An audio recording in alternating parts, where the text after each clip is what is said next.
She crossed 11 days of country to marry a man she had never met. When the wagon stopped, three brothers were waiting on the porch. The eldest looked at her like he had seen a ghost. And he had, because 5 years before in a boarding house in St. Louis, he had stood in a doorway and watched a stranger hit her, and he had walked away. She did not know it yet, but she was about to. This is the story of the winter that found them both. The snow fell on Blackwood Ranch the way snow falls on places that have already seen too much winter. It came down soft and steady, gathering on the wide brim of a man's hat, on the wooden rail of the porch, on the shoulders of a young woman who stood alone in the middle of the yard with her chin lifted and her hands wrapped tight around the handle of a small canvas bag. Her name was Clara Whitfield. She was 23 years old. She had traveled 11 days and over 1,000 miles to reach this place, and now that she was here, she could not feel her feet. In front of her stood three men, three brothers, three strangers she had never seen before in her life, whose names she knew only from a folded newspaper clipping she carried in her pocket. They were tall in a way that made her feel like a sparrow standing before three pines. The eldest had eyes the color of a winter storm. The middle one had a jaw set hard against the cold and a smirk that did not reach his eyes. The youngest held his hat in his hands like a man who had been raised to remove his hat in front of a lady, even when the lady had arrived without warning and without welcome. The eldest spoke first. His voice was low and slow, the way men speak when they have learned that words cost more than silence. "You should not have come." Clara did not answer. She had stopped answering accusations a long time ago. She lifted her chin one more degree and met his gaze. The wind moved a loose strand of honey-colored hair across her cheek. She did not move to push it away. A narrator's voice rose over the falling snow. The advertisement had said they needed a wife. It had not said there were three of them. It had not said the eldest had seen her face once before in a place they both wanted to forget. And it had not said that the winter of 1878 in Montana would change four lives forever. This is the story of a woman who walked into nothing and the men who learned too slowly what it meant to take her in. Before we go any further into the story tonight, if you are new here, take a moment and click that subscribe button. I share new frontier stories every week. Stories of men who keep their word and women strong enough to stand beside them. And tell me in the comments where you are listening from tonight. I read every single one.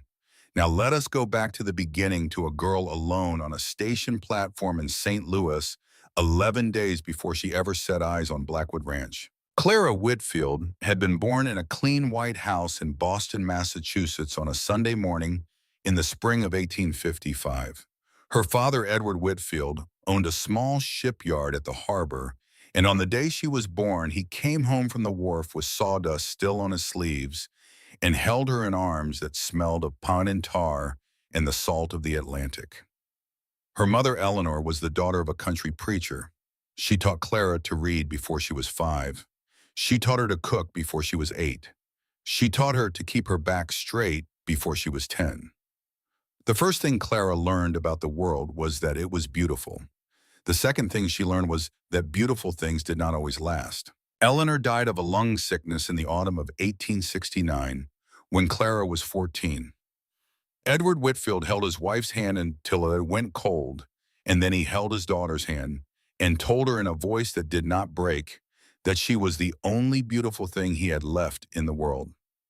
4 years later, the shipyard burned to the ground in a fire no one could explain, and the insurance had lapsed, and Edward Whitfield could not understand a world in which a man worked his entire life and ended with nothing. He died 3 months after the fire in the late summer of 1873. The doctors called it a broken heart. The neighbors called it whiskey. Clara, who had nursed him through both, called it grief, and she did not believe there was a difference. She was 18 years old when she came to live with her uncle Silas Crane in St. Louis. Silas ran a boarding house on the riverside of the city, and he had promised Clara's father on the day Edward Whitfield died that he would care for her like a daughter. He kept his promise the way a wolf keeps his promise to a lamb. For 5 years, Clara worked in his kitchen and in his laundry, and in his rooms from before sunrise until long after dark for no wages and no thanks. She slept in a small room above the pantry. She ate what was left after the boarders had finished. When she dropped a tray, Silas slapped her. When she answered back, he locked her in the cellar. By her 21st year, she had learned to drop nothing and answer nothing. In the autumn of 1878, Silas told her she was going to be married. The man's name was Aldridge Pemberton. He was 56 years old. He owned 3 banks and a stretch of land along the Missouri River, and he had a reputation among the women of St. Louis that traveled faster than his horses. Silas owed Pemberton nearly $2,000 in gambling debts. The marriage would settle the account. Clara did not weep. Clara did not beg. Clara made a plan. On the night before the wedding, while Silas slept off his whiskey in the parlor, she opened the bottom drawer of his writing desk and took out $87 in folded bills. She considered it the wages she had earned and never been paid. She put the money in her bag along with her mother's cameo brooch, a small pocket Bible, a change of clothes, and a folded clipping she had cut from the St. Louis Dispatch 3 weeks earlier. The clipping read as follows: 3 brothers of good character seek a capable, willing woman to share ranch life in Montana Territory, must be strong of spirit, able to cook, and unafraid of hard work and harsh winters. Marriage is the intention. Partnership is the promise. Reply to W. Blackwood, Blackwood Ranch, care of Ridgewater Post Office, Montana Territory. Of the 17 advertisements Clara had read in the long evenings after Silas had passed out, this was the only one that used the word partnership. Not obedience, not duty, not submission. Partnership. She had read it 4 times, and on the 5th reading she had begun to cry. And she had not cried in 5 years, and that was how she knew she had found the one. She caught the first train west out of St. Louis at 4 in the morning. She did not look back. 11 days on the road taught Clara things about the country she had only read about in books. The train carried her west across Missouri and Kansas, and then across the high empty plains where the grass ran like an ocean and the sky was so wide she felt she could fall up into it. The rail line ended at a town in eastern Colorado that had 3 saloons and 1 church and a wind that never stopped. From there, she rode the stagecoach. The stagecoach was a different country altogether. 8 days of bone-shaking road, of relay stations where the meals were beans and salt pork and the coffee tasted like creek mud. Of nights spent sitting upright with her bag pressed against her chest because she did not trust the men sleeping on the bench across from her. She did not trust any of them. She had not trusted a man in 5 years. The drivers changed every 2 days. The passengers changed every relay station. The country grew higher and colder and lonelier with every mile, and Clara watched the trees turn from oak to pine, and the rivers turn from brown to silver, and the mountains rise up out of the horizon like the bones of an older world. She did not weep. She did not pray. She watched. On the morning of the 11th day, the stagecoach crested a low rise and a small town appeared in the valley below a single street of weathered planks and tin roofs hunched against the cold. The driver called out the name, Ridgewater, population 380, give or take a few miners, and a preacher and any cowhands passing through. Clara stepped down into mud and snow that had crusted into ice along the wooden walkway. Her legs trembled in a way that surprised her. She had been sitting too long. She steadied herself against the wheel of the coach and looked around at her new world. A general store stood at the corner of the only street, a saloon, a small white church with a single bell, a blacksmith working a forge whose orange light spilled out into the gray morning, a telegraph office, a hotel that looked like it had not been painted since the war. The people who walked the wooden sidewalks moved slowly and looked at her sideways and did not smile. Clara was used to that. She had stopped expecting smiles. She stepped into the general store. The bell over the door rang once and went still. A heavy man behind the counter looked up from a ledger, and his face moved through 3 different expressions before it settled on something that might have been kindness. "Help you, miss. I am looking for the way to Blackwood Ranch." The man set down his pen. He looked at her for a long moment, taking in the dusty navy dress, and the small bag, and the cameo brooch at her throat, and the mud on her boots, and the tired set of her shoulders, and the iron in her chin. He took it all in, and he understood it all at once. "You are the bride." "I am." His name was Amos Burke. He was the closest thing Ridgewater had to a mayor, though there was no official title for what he did. He poured her a cup of coffee from the pot on his stove and made her sit by the fire while he sent his boy to fetch a wagon. He spoke to her in the slow, careful way a man speaks to a deer he does not want to startle. "I know the Blackwood brothers, best men in this valley. There are not three finer men inside of it 200 miles. But that ranch has not seen a woman since their mother passed, and that was 16 years ago. You understand what I am telling you, child?"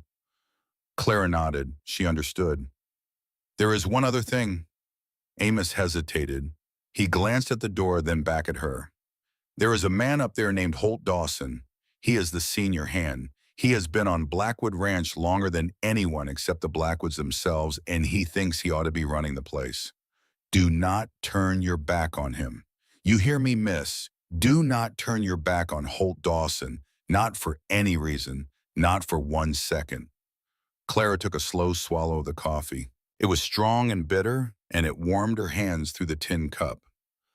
"Thank you, Mr. Burke." "Amos, Amos." He looked at her for another long moment, and she saw something in his eyes that she had not seen in 5 years. Something close to worry, something close to care. "God keep you, child." She finished her coffee. She gathered her bag. She walked out into the snow. The wagon ride to Blackwood Ranch took 2 hours and a piece. The driver was a thin, quiet man named Obadiah, and he did not say a single word the entire trip, and Clara was grateful for the silence. She used the time to prepare herself the way she had prepared herself for everything in the last 5 years. She set her face.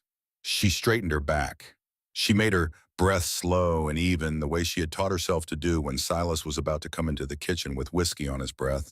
The road wound up out of the valley and through a long stretch of pine forest where the snow had drifted into the trees, and the only sound was the soft creak of the wagon and the slow, heavy breath of the horse. Twice they crossed creeks where the ice had split and the dark water moved beneath.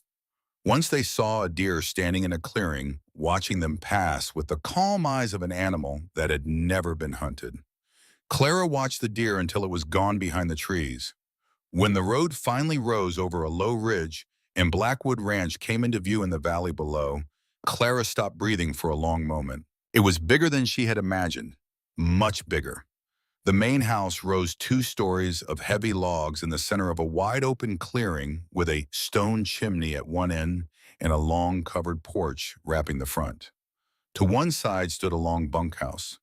To the other stood a cookhouse with smoke rising from its chimney. Behind the houses spread a maze of corrals and outbuildings, a stable, a barn, a smokehouse, a chicken coop, a small forge, and beyond all of it, the white expanse of pasture rolling away toward the mountains. Cattle moved slowly in the far fields, dark shapes against the snow. The Elk River curved through the valley like a vein of silver running through a body of stone. It was beautiful. It was terrifying. It was completely, utterly, absolutely alone. The wagon rolled down into the yard.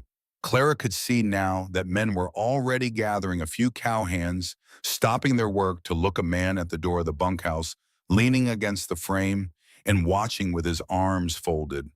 Behind a corral fence, 2 younger hands had stopped shoveling and stood with their shovels in their hands and their mouths slightly open the way men do when something they were not expecting steps into their day. The wagon stopped in front of the porch. Obadiah climbed down without a word and lifted Clara's bag from the back. He set it gently in the snow at her feet. Then he tipped his hat to her, climbed back into the wagon, and drove away. He did not look back. Clara stood alone in the snow. The front door of the ranch house opened. A man stepped out onto the porch, and Clara felt her breath catch in her throat in a way it had not caught in 5 years. He was the tallest man she had ever seen. He had to be 6.5 feet of solid working muscle. His shoulders filled the door frame. His hair was dark chestnut brown going gray at the temples. He wore a dark brown hat pulled low over his eyes. His coat was open at the chest, and his eyes, even from across the yard, were the color of a winter storm gray and deep and old in a way that did not match the rest of his face. He looked at her, and he did not move. He did not move for a long time. Clara held her ground. She had taught herself in the long years at Silas's boarding house never to be the first to look away from a man, and she did not look away now. Across the snow, she met the gray eyes of the eldest Blackwood brother, and she watched something pass behind those eyes that she did not understand. It was not surprise exactly. It was something sharper than surprise and quieter and older. It was the look of a man who had seen a ghost and was trying to decide whether to speak to it. She would learn his name later. Ethan Blackwood, 34 years old, the man who held the secret of the will. The man who had seen her face before in a city neither of them ever wanted to see again. But on this morning in this yard, she did not yet know any of that.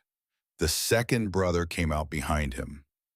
He was nearly as tall, broader through the chest, with light brown hair pushed back under a tan hat and amber eyes that swept Clara from boots to bonnet in a single hard glance. He did not bother to hide his appraisal.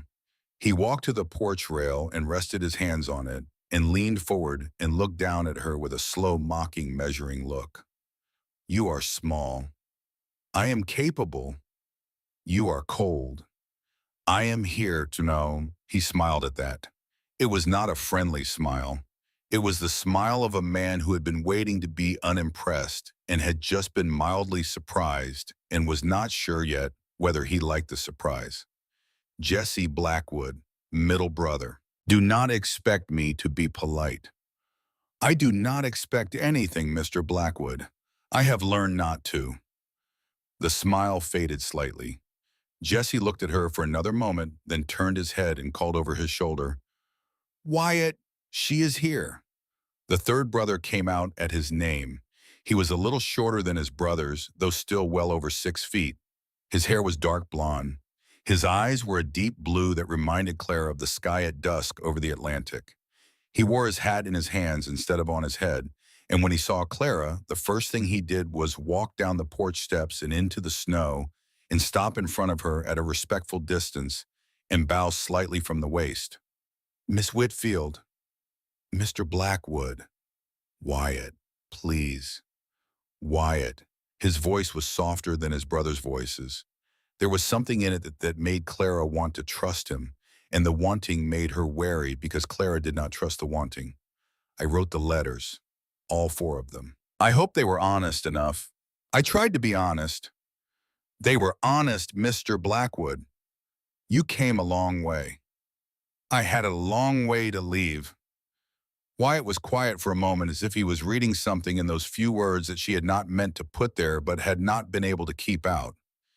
Then he nodded once and he reached down and he picked up her bag from the snow. Come inside, Miss Whitfield. You are cold to the bone and the fire is hot and there is coffee on the stove. The talking can wait until you are warm. Clara took one step forward, then she stopped.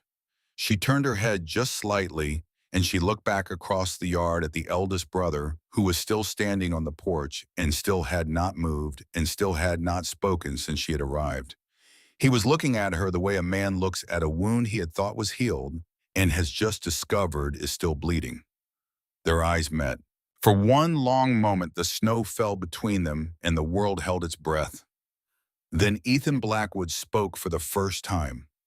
His voice was lower than his brothers' voices and slower, and it carried in the cold air the way distant thunder carries across an open valley. Get her inside, Wyatt. She has been on the road too long. Let her sit by the fire. Let her be warm.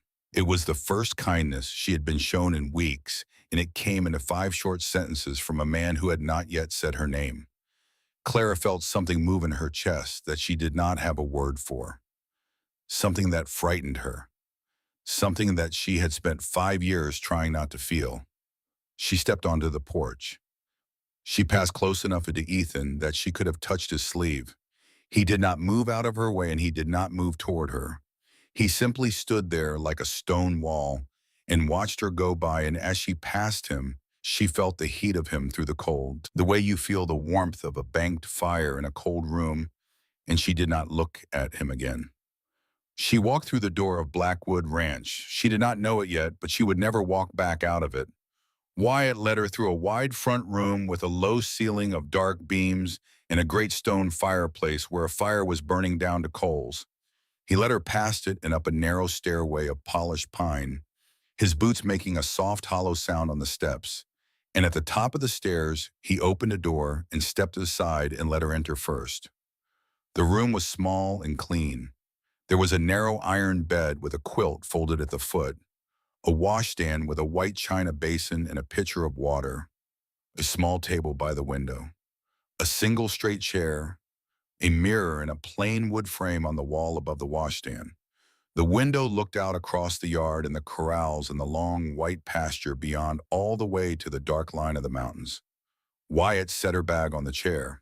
"This was our mother's sewing room. We have not used it since she passed. I cleaned it yesterday. The sheets are fresh. There is hot water in the pitcher. I will leave you to get settled. Supper is at 6. Come down when you are ready, and not a minute before unless you wish to." Clara turned to look at him. He stood in the doorway with his hat still in his hands. "Thank you, Wyatt." "Miss Whitfield." He hesitated, and then he said it the way a man says something he has been holding for several minutes. "I want you to know one thing. Whatever you decide about my brothers and me, whatever you decide about this place, you are safe in this house tonight. No one will trouble you. No one will come through that door. You have my word as a Blackwood. And a Blackwood's word, it is the only thing in this house that has not gone gray with time." Then he closed the door softly behind him, and Clara was alone for the first time in 11 days. She stood in the middle of the room and she did not move. The silence was so deep she could hear her own breathing. She could hear the faint pop of the fire from the room downstairs. She could hear from somewhere outside a horse blowing steam into the cold, and a man's low voice saying something to a dog. She could hear the soft tick of a clock somewhere in the house. She could hear beneath all of it the sound of her own heart beating slow and steady, the way it had taught itself to beat in the years when fast heartbeats had been dangerous things to have. Clara walked to the window. She looked out across the yard. In the falling light, she could see the three brothers standing together by the corner of the bunkhouse. They were not facing each other. They were facing in three different directions, the way men stand when they are arguing without wanting to look at each other. Jesse's hands were moving. Wyatt was shaking his head. Ethan stood with his arms folded across his chest and his face turned toward the mountains. And even from the window 2 stories up, Clara could see that he was the still center of the storm and that the storm was about her. She watched them for a long time. Then she turned away from the window. She unpinned her hat.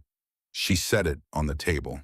She opened her bag and took out the cameo brooch and the pocket Bible and the folded newspaper clipping, and she set all 3 things on the small table by the window where she could see them. She sat on the edge of the bed. For the first time in 11 days, in 5 years, in 10 years, in all the long years since her mother had died, Clara Whitfield was alone in a room with a door that locked from the inside. She did not lock the door. She was too tired.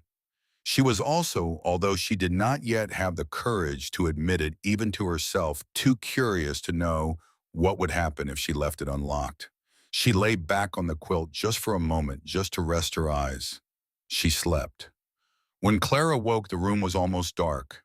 The light through the window had gone the deep blue of a winter dusk, and the cold of the room had thickened. And somewhere downstairs she could hear the muffled sound of voices and the clatter of plates. She sat up quickly, alarmed at herself for sleeping. She had not meant to sleep. She did not know how much time had passed. She went to the washstand and splashed cold water on her face. She tied her hair back into a simple knot at the nape of her neck. She smoothed the front of her dress as best she could. She looked at herself in the mirror and saw a woman she barely recognized. A tired woman with shadows under her eyes and a smudge of road dust still clinging to her temple. She wiped the smudge away with the corner of a wet cloth. She set her shoulders. She went down the stairs. The kitchen of Blackwood Ranch was a long, warm room at the back of the house with a black iron stove against one wall and a heavy plank table in the middle and a pot of stew simmering on the fire. The smell of it filled the room thick and savory. The smell of a meal cooked by men who had cooked too many meals for themselves and had stopped caring whether they tasted good. Clara could tell by the smell that the stew had been cooked too fast and salted by someone in a hurry. The three brothers were already at the table. They looked up when she came in, all three of them. Wyatt stood at once and pulled out a chair for her at the place that had been laid for her, the only place at the table that had a folded napkin beside the spoon. Jesse did not stand. Ethan did not stand either, but his eyes followed her across the room. Clara sat down. For a long moment, no one spoke. Wyatt cleared his throat. I made stew. It is not as good as you will make. It will fill you up. There is bread in the basket. The butter is in the crock. Thank you. She picked up her spoon. She tasted the stew. It was as she had guessed, oversalted and undercooked. She did not say so. She ate it slowly and gratefully because it was hot. And because it was the first meal she had eaten in 11 days that had not come out of a tin or a saddlebag or a rough relay station kitchen. Wyatt watched her eat for a moment. Then he set his own spoon down. Miss Whitfield, Clara, if you will allow me, we should talk about why you are here. Clara nodded without looking up. My brothers and I drew up an arrangement. The advertisement was my idea. My brothers agreed to it. Ethan agreed reluctantly.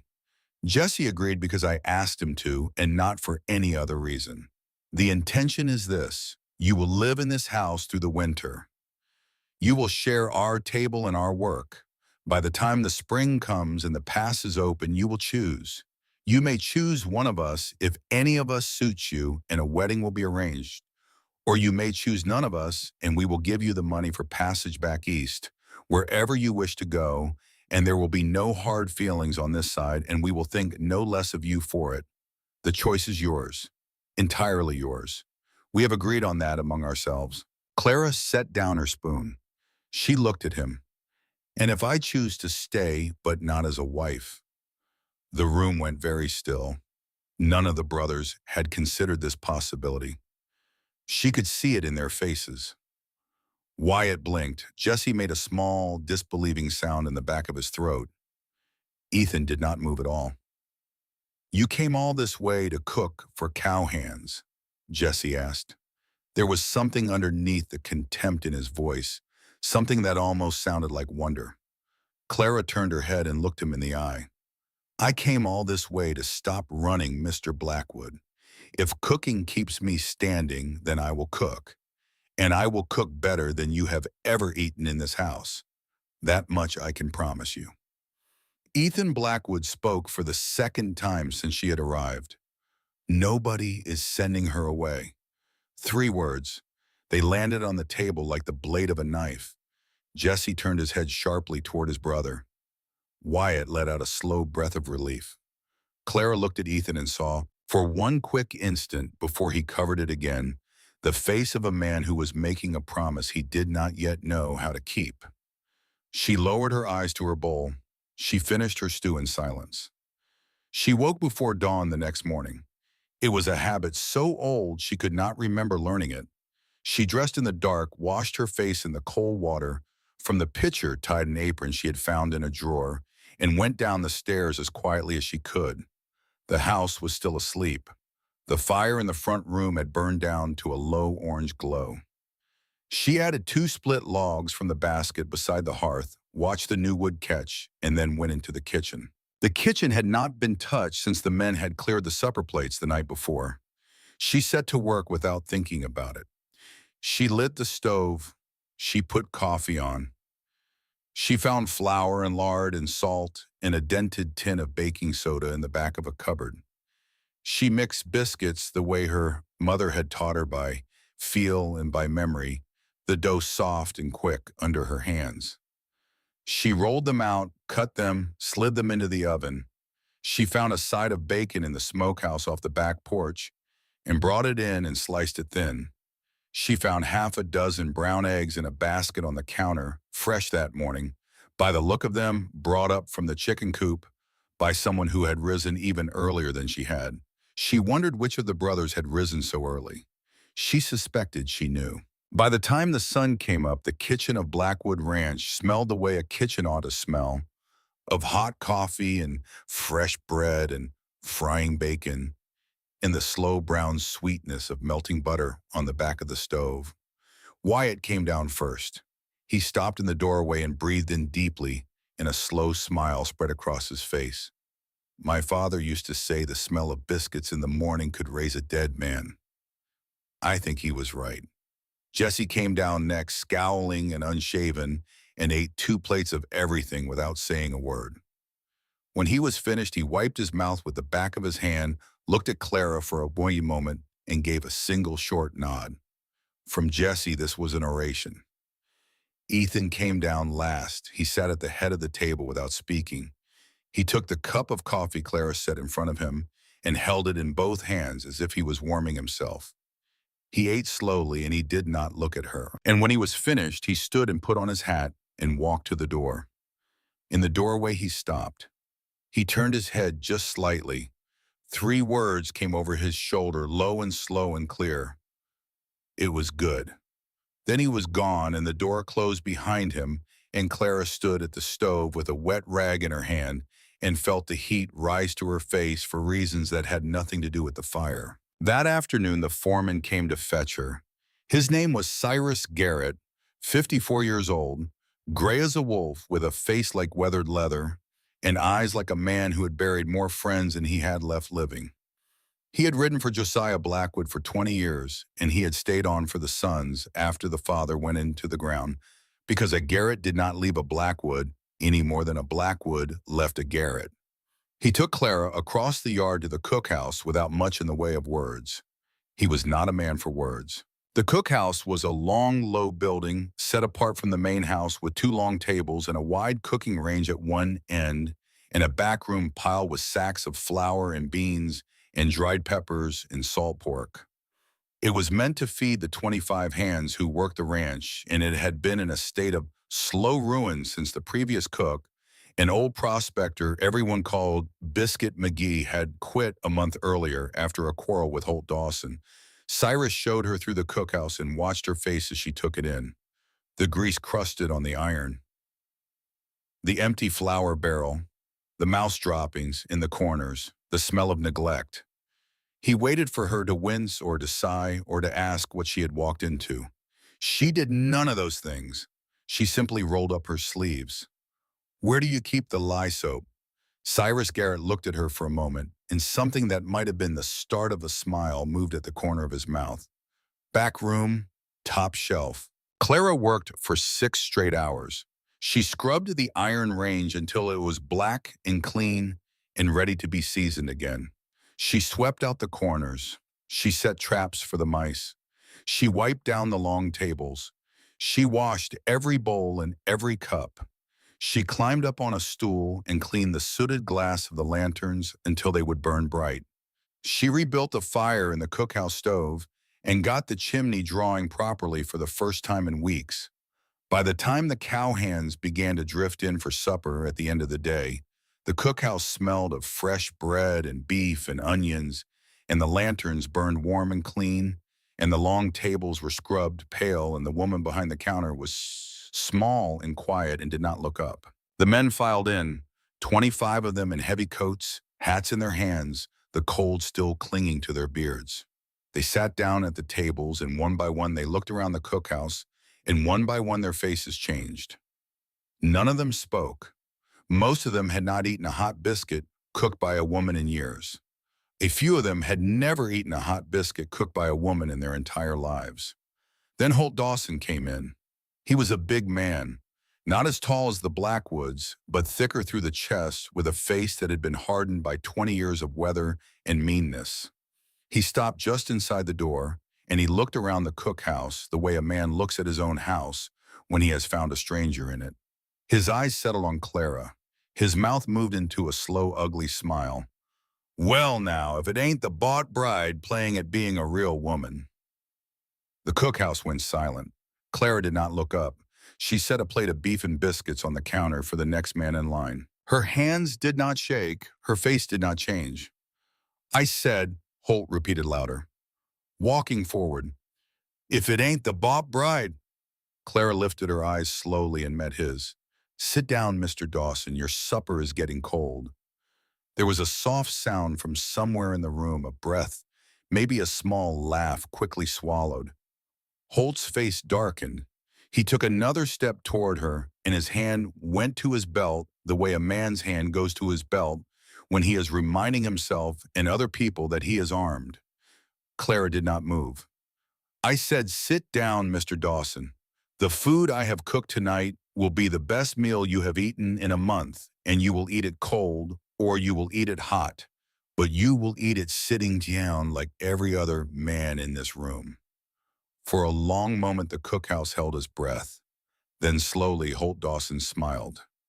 It was not a kind smile. It was the smile of a man who had just been told a thing he intended to remember for a long time. All right, little bride. All right, we will eat. Tonight. He sat down at the end of the long table. The other hands let out their breath.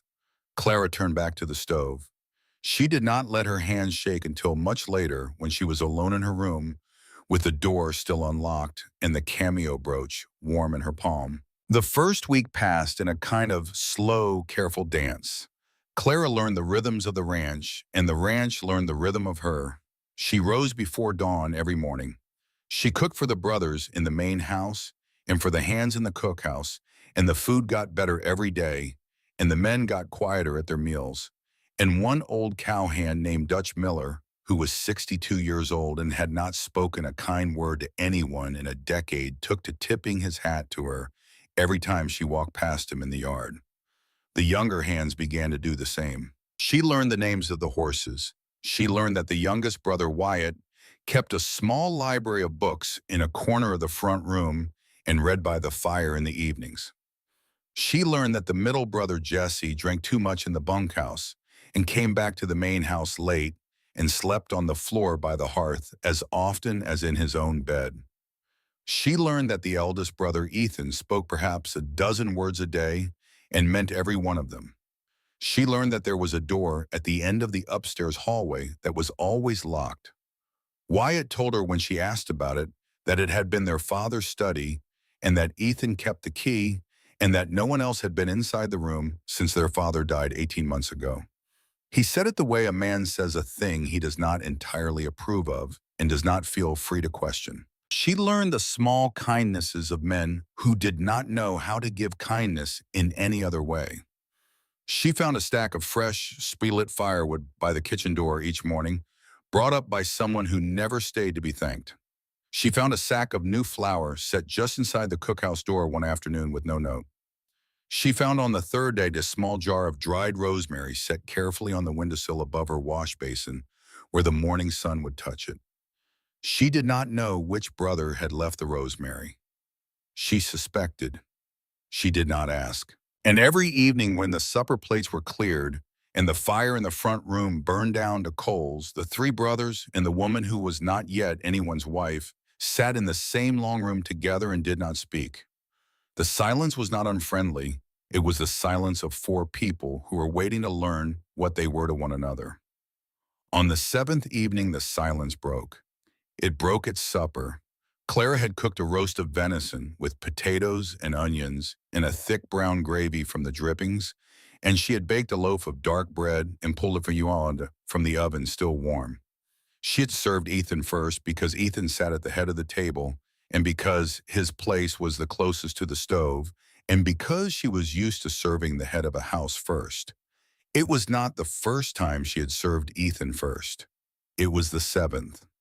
Jesse Blackwood set down his fork with a sharp, small sound. She serves you first every night. Ethan did not look up from his plate. Eat your supper, Jesse. She comes to your end of the table first. She walks past me. She walks past Wyatt. She goes to you. She is closer to the stove than you are. Eat your supper. That is not why. The room had gone very quiet. Wyatt was holding his fork halfway to his mouth and watching his brothers the way a man watches a brush fire start in a dry season. Clara was standing at the stove with a serving spoon in her hand. She did not move. Jesse pushed back his chair. He did not stand all the way up. He just leaned forward over the table and his voice came out low and tight and ugly. You walk around this house like you already own her, Ethan. Like she has already chosen. Like the rest of us are just here to fill the chairs. You said this advertisement was a fool's errand. You said no decent woman would come all the way out here to a place like this. Now she is here and you cannot keep your eyes off her, and the rest of us are supposed to pretend we do not see it. Ethan set down his fork very slowly. That is enough, Jesse. It is not enough. It will not be enough until somebody says it.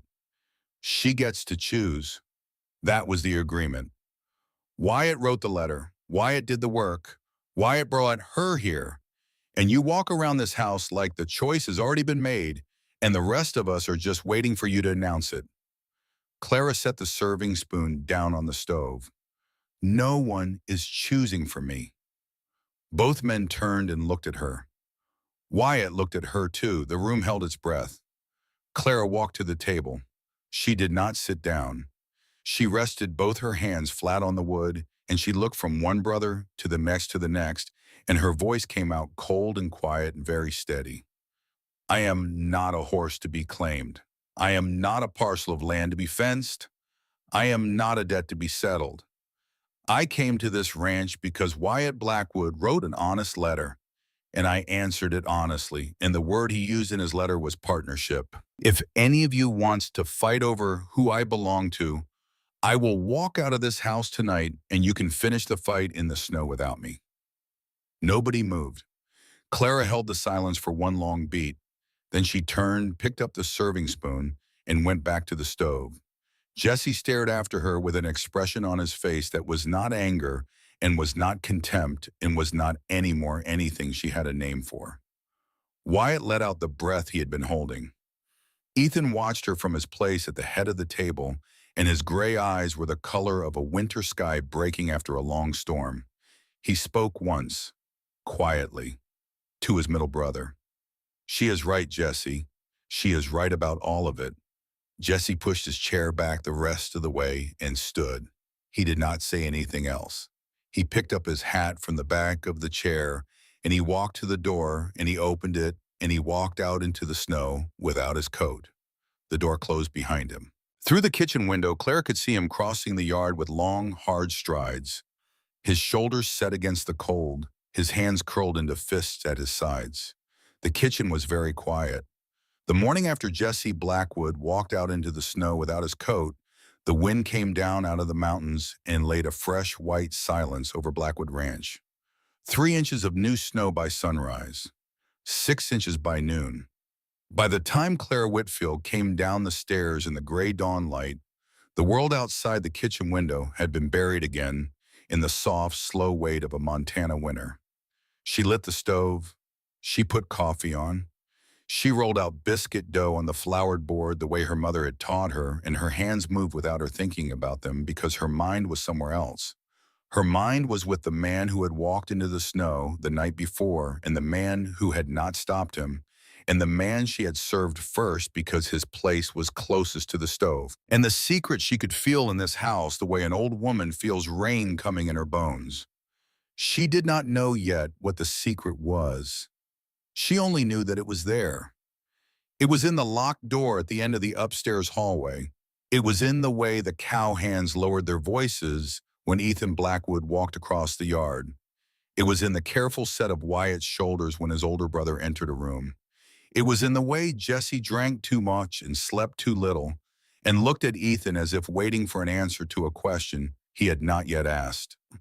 Clara had lived too many years in a house full of secrets not to recognize one when she walked into it. She slid the biscuits into the oven. She set the table. She heard a boot on the back porch and turned, and there was Jesse Blackwood standing in the doorway with snow in his hair and his coat over one arm, and the shadow of a long, cold night written on his face. He had not slept in his bed. He had slept in the bunkhouse, or in the barn, or somewhere worse. His eyes were red-rimmed. His hands hung loose at his sides, as if he had forgotten what to do with them.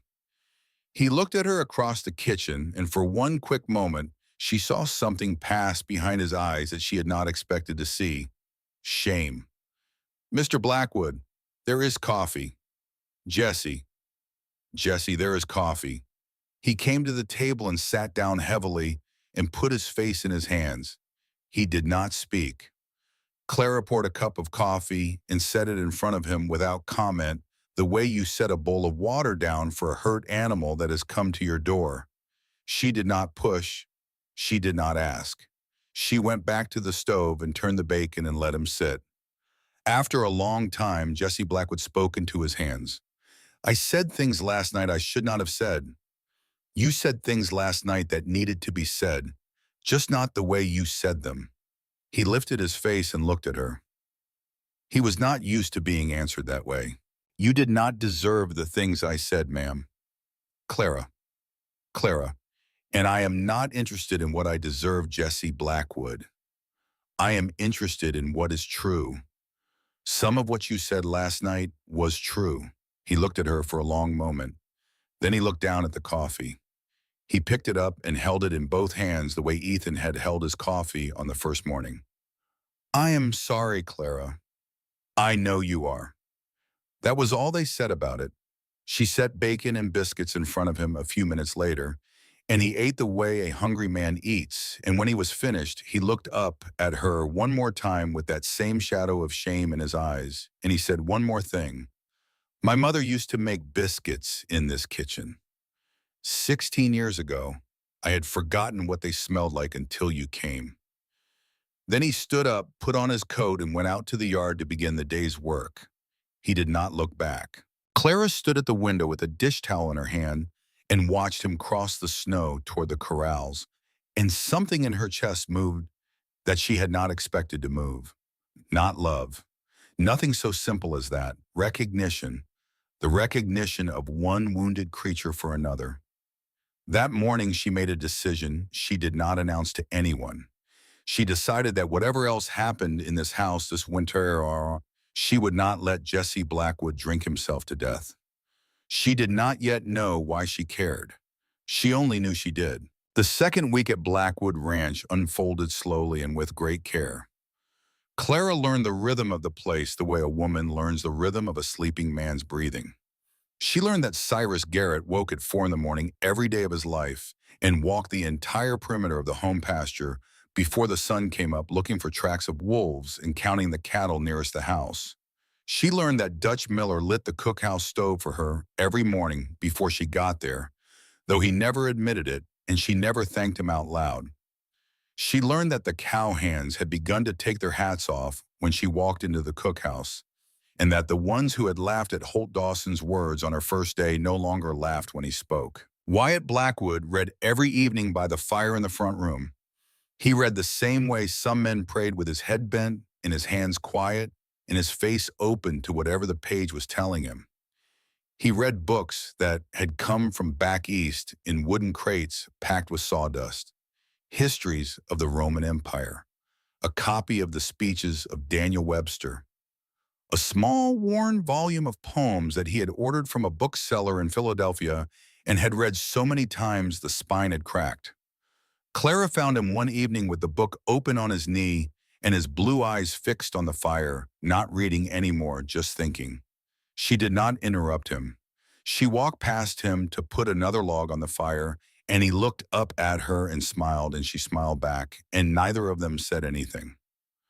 Some friendships are built without words. Jesse Blackwood, after the morning of the spilled apology, began to come back to the kitchen each day at odd hours.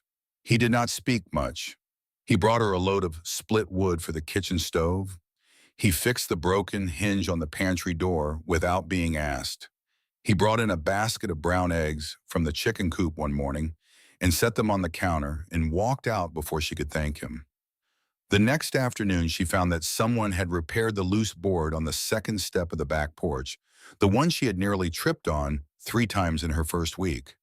The new nails were bright and clean. Jessie Blackwood did not say a word about any of it.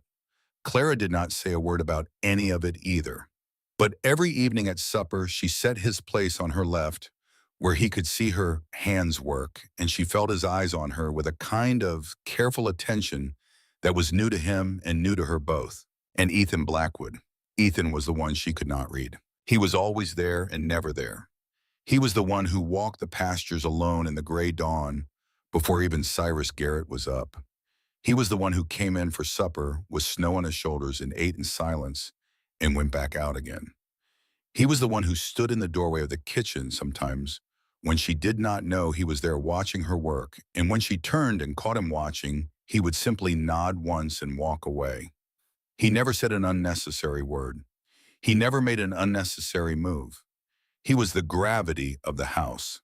The other two brothers orbited him whether they meant to or not, and so although she did not yet want to admit it, did Clara. On the 4th day of the 2nd week, she split firewood behind the cookhouse. It was a task she had decided to do herself, not because the men would not have done it for her, but because she had spent 5 years being told what a woman could and could not do, and she was finished with being told. She set up the splitting block. She set a round of pine on it.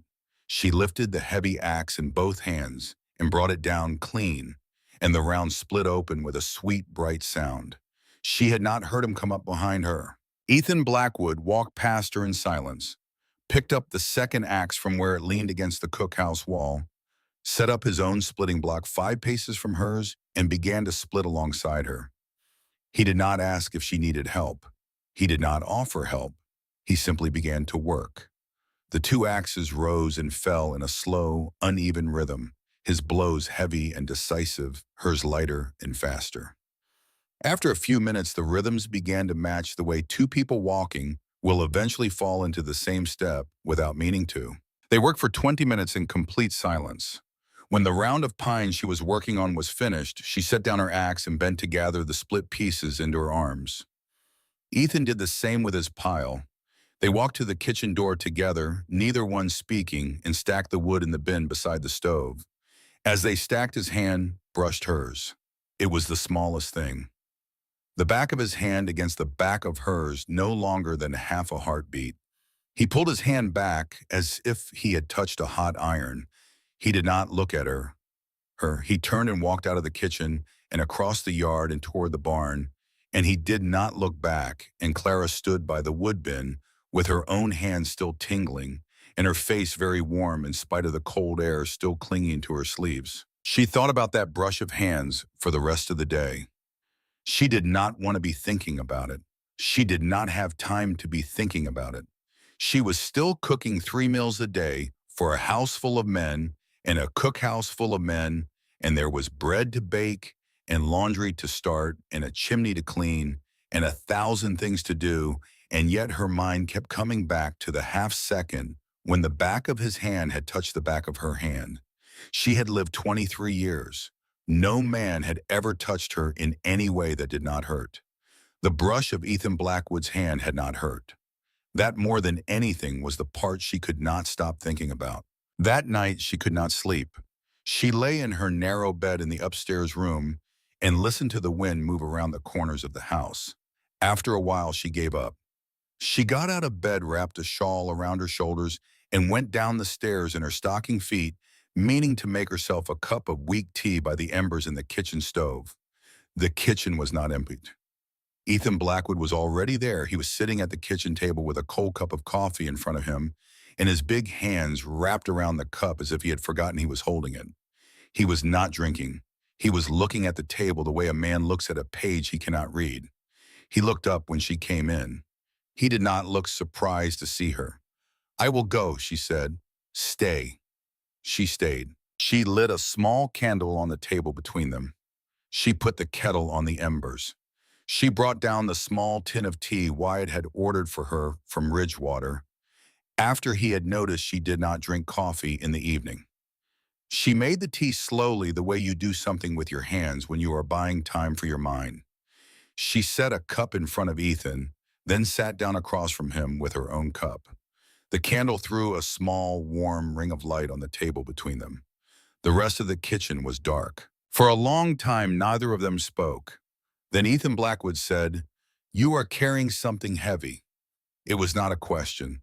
It was a quiet, flat statement of a thing he had observed and been thinking about perhaps for days. Clara wrapped both her hands around her teacup and looked into it. "So are you." "Yes." The wind moved around the corners of the house. A log in the front room fire shifted and settled with a soft sound. Somewhere in the rafters above them, a beam creaked in the cold. "I came here," she said slowly, "to stop running. I have not stopped running. I am still running. I am just running in the same place now." "What are you running from?" "A man who told me every day for 5 years that I was nothing. And when he was tired of telling me, he tried to sell me to a man who would have made the telling true." Ethan did not flinch. He did not look away. He kept his gray eyes on her face as if her words were a weight he had decided to take on his own shoulders for a moment, just so she would not have to carry them all alone. "Did he hurt you?" "Yes. Often. Often enough." He was very quiet. His big hands tightened slightly around the cold coffee cup. His knuckles went pale. He did not say what he was thinking. He did not need to. Clara saw it in the way his jaw moved, in the way the muscle worked at the corner of it, in the way his eyes had gone the color of iron cooling after the forge. After a moment, he said one more thing. Quietly, almost gently, "You do not have to carry that alone anymore." It was the simplest sentence she had ever heard. It was also the most dangerous sentence she had ever heard. She had spent 23 years learning that the only thing more dangerous than a man's fist was a man's promise. Promises broke. Fists left bruises that healed. Promises left holes that did not. She did not know how to answer to you. She did not try. She lifted her cup of tea and drank slowly, and the warmth of it moved through her chest the way his words had moved through her chest, and she let herself feel both for one long, careful moment, and then she set the cup down and folded her hands on the table. "Good night, Mr. Blackwood."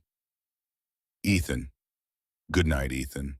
She stood and took her candle and went up the stairs. He sat alone in the kitchen for a long time after she had gone. The next day was the day of the storm. It came down out of the mountains in the early afternoon, the way the worst Montana storms always come down, with a sky that turned the color of slate, and a wind that smelled of metal, and a temperature that dropped 20 degrees in an hour. The cowhands brought the horses in fast. They drove the nearest cattle into the lee of the windbreak. Cyrus Garrett rode the perimeter one last time, harder than he had ridden in a year, and came back into the yard with frost on his beard and ordered every man into shelter before nightfall. By dark, the snow was coming down so thick a man could not see the bunkhouse from the porch of the main house. By midnight, the wind was screaming around the corners of the ranch house like something alive. By morning, the world had been buried. The storm lasted 3 days. For 3 days, Blackwood Ranch was cut off from the rest of the world. No travel, no mail, no telegraph. The cowhands huddled in the bunkhouse and the cookhouse and waited. Cyrus Garrett checked the horses in the barn 3 times a day with a lantern and a coil of rope tied around his waist so he could find his way back to the cookhouse through the white. The brothers and Clara sat in the main house and waited. And in the close, hot quiet of the storm, things began to break. On the second night, a young horse in the barn took sick. It was a chestnut filly that Wyatt had raised from a colt born the summer their father died, the only thing on the ranch that had been Wyatt's alone. She had cut her foreleg on a piece of broken board in the stall, and the wound had gone bad in the cold, and by the second night her flank was hot to the touch, and her eyes were dull and her breathing was wrong. Wyatt sat with her in the barn for hours by lantern light, talking to her in the soft voice he used for hurt things, and when he came back into the kitchen at midnight, his face told the story before his mouth did. "She is going to die before morning." Clara was at the stove. She turned and looked at him. "What does she need?" "Medicine, the kind the veterinarian in Ridgewater keeps in his back room. I have used it before. It would draw the heat out and clean the blood. But it is 2 hours to Ridgewater in good weather, and tonight is not good weather, and I cannot ask anyone to ride into this. He said it the way a man says a thing he has already accepted. The filly was going to die. He had decided to stay with her so she would not die alone. Ethan Blackwood was sitting in his chair by the fire in the front room. He had been sitting there the entire evening, not reading, not speaking, just listening. He stood up. I will go. Wyatt and Clara both turned at the same moment. Ethan, no, you cannot. No man can ride that road tonight. You will lose the trail in the first 100 yards. You will freeze before you get halfway. I will go. Ethan, Wyatt, sit down, I will go. He went to the hall and took his heavy coat from the peg. He pulled on his gloves. He took the wide leather belt with the pistol from the hook beside the door. He set his hat on his head and pulled it low against the wind. He could hear screaming on the other side of the wall. Clara watched all of this from the kitchen doorway, and for the first time since she had walked into Blackwood Ranch, she felt a fear that was not for herself. She crossed the front room and stopped in front of him. He was already at the door with his hand on the latch. You will die out there. Possibly for a horse, She looked up at him. He was so much taller than she was that she had to tilt her head back to find his face. His gray eyes were very calm, calmer than they had any right to be. Then for what? He was quiet for a moment. Then he said the words slowly as if he was choosing each one with care. Wyatt has lost most of the things he has ever loved. Our mother, our father. The only thing on this ranch that has ever been his alone is that filly. He raised her from before her eyes were open. If she dies tonight, he will get up tomorrow morning, and he will go on with his life, and he will be a smaller man for the rest of it.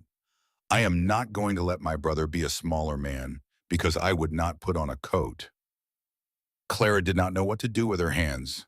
She did not know what to do with her mouth. She did the only thing she could think of to do. She unwound the long woolen scarf from her own neck, the warmest thing she owned, the only piece of clothing she had brought with her from St. Louis that had not come from the second-hand bin in the boarding house. She had bought it for herself with her first secret savings 2 years before. It was the one thing she owned that had been chosen. She reached up and wound it around Ethan Blackwood's neck and tucked the ends inside his coat collar. Her hands moved slowly. Her fingers brushed the warm skin at the side of his throat. He stood very still under her hands. He did not move at all. When she had finished, she let her hands rest for one moment on the lapels of his coat. Come back. I will try. Come back, Ethan. I do not make promises I cannot keep. He opened the door. The wind tore it out of his hand and slammed it against the wall. A burst of white came in across the threshold. He stepped out into it. The door swung closed behind him. The latch dropped, and he was gone. Clara stood with her hands flat against the closed door and listened to the storm. She did not move for a long time. The night was the longest night Clara Whitfield had lived through, and she had lived through some long nights. She did not sleep. She sat at the kitchen table with a candle burning in front of her and her hands folded on the wood. Wyatt sat in the barn with the sick filly. Jesse paced the front room, drinking nothing, walking the length of the rug from the fireplace to the window and back again and again, the way a caged animal walks. Around 2 in the morning, Jesse came into the kitchen and stopped behind her chair.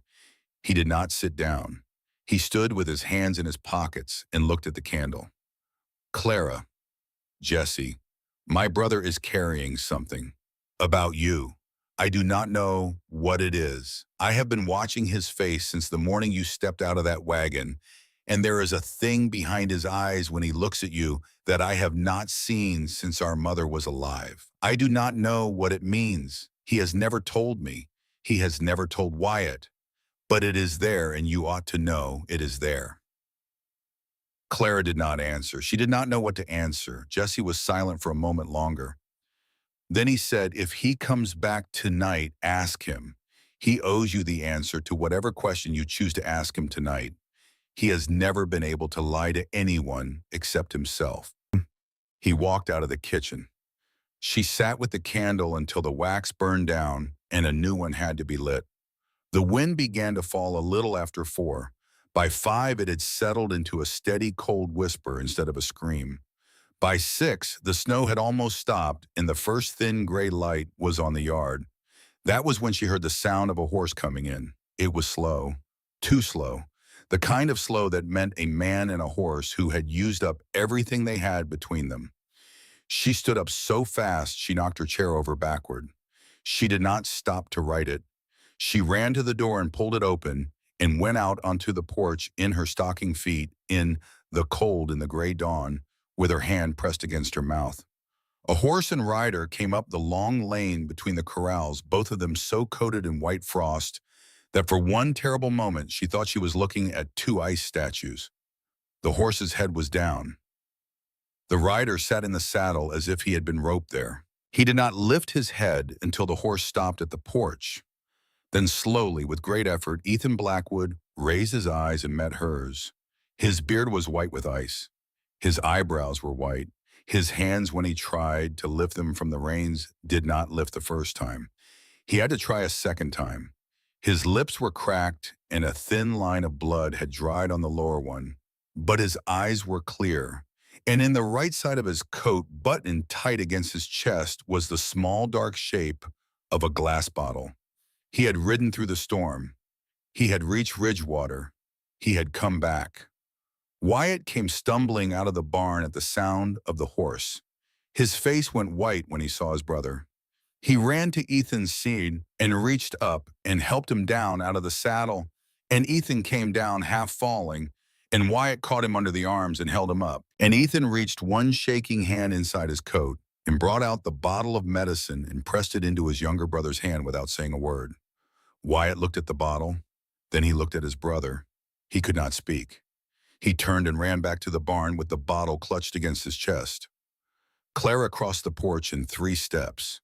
She came down into the snow in her stocking feet, in her thin nightdress and her shawl, and she stopped in front of Ethan and reached up with both hands and took hold of his face, and his face was so cold it almost burned her palms. She did not weep. She did not throw her arms around him. She simply held his face between her hands and looked up at him and made him look down at her. Inside now. He nodded, or he tried to. The motion was small and stiff. She took his arm and put it across her shoulders and walked him into the house. He was nearly twice her weight and a foot taller than she was, and somehow she got him through the front door and into the chair by the kitchen fire, and she peeled the frozen scarf from around his neck, and she pulled off his frozen gloves 1 finger at a time, and she pressed a hot tin cup of coffee into his hands and folded his fingers around it, and she did not say anything for a long time because there was nothing to say. He sat in the chair, and the ice in his beer began to melt and run down his face. He looked at her over the rim of the cup. She was kneeling in front of him on the kitchen floor with her hands on his knees. She did not realize she had put her hands on his knees. She did not realize she was kneeling. She was simply where she was, and her hands were where they were, and the man she had been afraid for all night was in front of her alive. "You came back," she said. "I told you I would try. You came back." He set the cup down on the floor beside the chair. Very slowly, very carefully, he lifted one of his cold, heavy hands and put it over hers where her hand rested on his knee. He did not squeeze. He just covered her hand with his. "I came back." She stayed kneeling there for a long minute. Then she got up and went to the stove and started another pot of coffee because she did not know what to do with her own face just then, and the stove gave her something to look at. The filly lived. By mid-morning, the medicine had begun to work, and her fever had broken, and she was nuzzling Wyatt's hand for the first time in a day. Wyatt came back into the main house with tears still wet on his cheeks and went straight to his older brother and put his arms around him without saying a word. And Ethan, who had not been embraced by another man in so long, he had forgotten how it felt, sat very still and let himself be held. Clara watched it from the kitchen doorway. She did not say anything. She knew she was watching something private. She turned and went back to her bread. The storm broke fully on the third day. The sun came out. The snow lay 6 feet deep against the north side of the buildings. The cowhands began to dig out the paths between the bunkhouse and the cookhouse and the barn. The world was very white and very still and very bright, and it felt like the inside of a held breath. That afternoon, Cyrus Garrett rode in from Ridgewater. He had taken the road as soon as the wind dropped, riding ahead of the men with the supply wagons, because there was a thing he had learned in town that he had judged worth riding ahead to deliver. He came into the yard at a slow, careful walk, his horse blowing steam, and Ethan met him at the corral. The two men spoke for a long time in low voices. Then Ethan walked back to the main house alone, and his face was set the way it had been the first morning Clara had seen him. He came into the kitchen. Clara was at the table kneading bread. She looked up at the sound of his boots and saw his face and stopped kneading. "Sit down, Clara." "What is it?" "Sit down." She wiped her hands on her apron and sat. He sat across from her. He took his hat off and set it on the table beside him. "There is a man at the hotel in Ridgewater. He has been there 3 days, since just before the storm hit. He has been asking questions in the saloon and at the general store and at the telegraph office. He has been asking after a young woman with honey-colored hair who came in on the stagecoach about 2 weeks ago. He has 2 men with him. They are not the kind of men you bring on a friendly visit. He says his name is Crane, Silas Crane. He says you are his niece and he has come to take you home." The kitchen was silent. The fire popped softly in the stove. Outside the window, the sun on the snow was so bright it hurt to look at. Clara felt her face go cold and then hot and then cold again. She had known. Of course she had known. She had been waiting for this moment from the day his letter had come. She reached into the pocket of her apron and brought out a folded piece of paper that had been there for almost 2 weeks. She unfolded it on the table between them. She turned it so that Ethan could read it. The handwriting on the paper was her uncle's. The message was short. The signature at the bottom was the letter S, followed by the letter C. It said that he knew where she was. It said that he knew what she had taken. It said that he was coming for what was his. It said she had until spring. Ethan read it once, twice. He looked up at her. "How long have you had this?" 12 days. "And you said nothing?" "No." "Why, Beta?" She lifted her chin. "Because I have been my own protector for 5 years, Ethan Blackwood. I did not know if I had the right to ask any of you to protect me. I did not know if you would want to. I did not know if the law in this territory was on my side. I did not know if you would think I was bringing trouble to your house and ask me to leave. So I waited, and I worked, and I tried to be useful enough that when the time came, you might choose to keep me." He stared at her across the table. His face did not move, but something in his eyes did, something that looked almost like pain. "Clara." "Yes." "You did not have to earn the right to be protected in this house." She did not answer. She did not know how. The tears that she had not wept in 5 years tried to come up into her eyes, and she pushed them down, because she had spent 5 years pushing them down, and her body did not yet know how to do anything else. Ethan Blackwood reached across the table and laid his big calloused hand over her trembling hand and held it still. "You listen to me now. Are you listening?" "Yes." "Silas Hren is not taking you. He is not touching you. He is not coming through that door. He is not going to lay one finger on you for the rest of your life, not while there is a Blackwood standing on this ground. Do you hear me, Clara?" "I hear you, Tate." "Say it back to me. He is not taking me." "Say it again." "He is not taking me." He held her hand for one more moment. Then slowly he let go. He stood up. He picked up his hat. He walked to the door, and at the door he stopped and turned back to her one more time. "I am riding to Ridgewater in the morning. Cyrus is coming with me. I am going to walk into the hotel where your uncle is staying, and I am going to look the man in the face, and I am going to tell him exactly what is going to happen if he sets foot on my land. And when I come back, I am going to tell you a thing about you and me, a thing that began before either of us walked into this kitchen. I have been carrying it for a long time, and I am done carrying it alone. Then he walked out, and the kitchen door closed behind him, and Clara sat alone at the table with the unfolded letter between her flour-dusted hands in a feeling in her chest she could not name. She had not wept in 5 years. She wept then, just for a moment, just enough to wash the worst of it out. She wiped her face on the corner of her apron, stood up, and went back to the bread. That night, she told the three Blackwood brothers everything. She told them about her father in the shipyard and the fire. She told them about her mother. She told them about Silas Crane and the boarding house and the 5 years of being bought and sold by a man who had promised a dying brother that he would care for his daughter. She told them about Aldrich Pemberton. She told them about the $87 in the desk drawer and the cameo brooch and the newspaper clipping and the 11 days on the train and the stagecoach and the coal relay stations. When she was done, Jesse Blackwood spoke first. His voice was soft and clear and very dangerous. Clara, if that man lays one hand on you, I will personally break every bone in his right arm, and then I will start on the left. This is not a thing I am saying because I am angry. This is a thing I am telling you so that you will know. Wyatt spoke next. You are not property, Clara Whitfield. There is no piece of paper in this country that makes a person property. You belong to yourself. You always have. And anyone who comes onto this land to tell you otherwise is going to be told otherwise by every man who works this ranch and by every Blackwood in this house and by the law of the United States as it stands in Montana Territory in the year 1878. I am writing to a lawyer in Helena tonight. You are not alone in this. And Ethan Blackwood, last of the three brothers to speak, said only 7 words.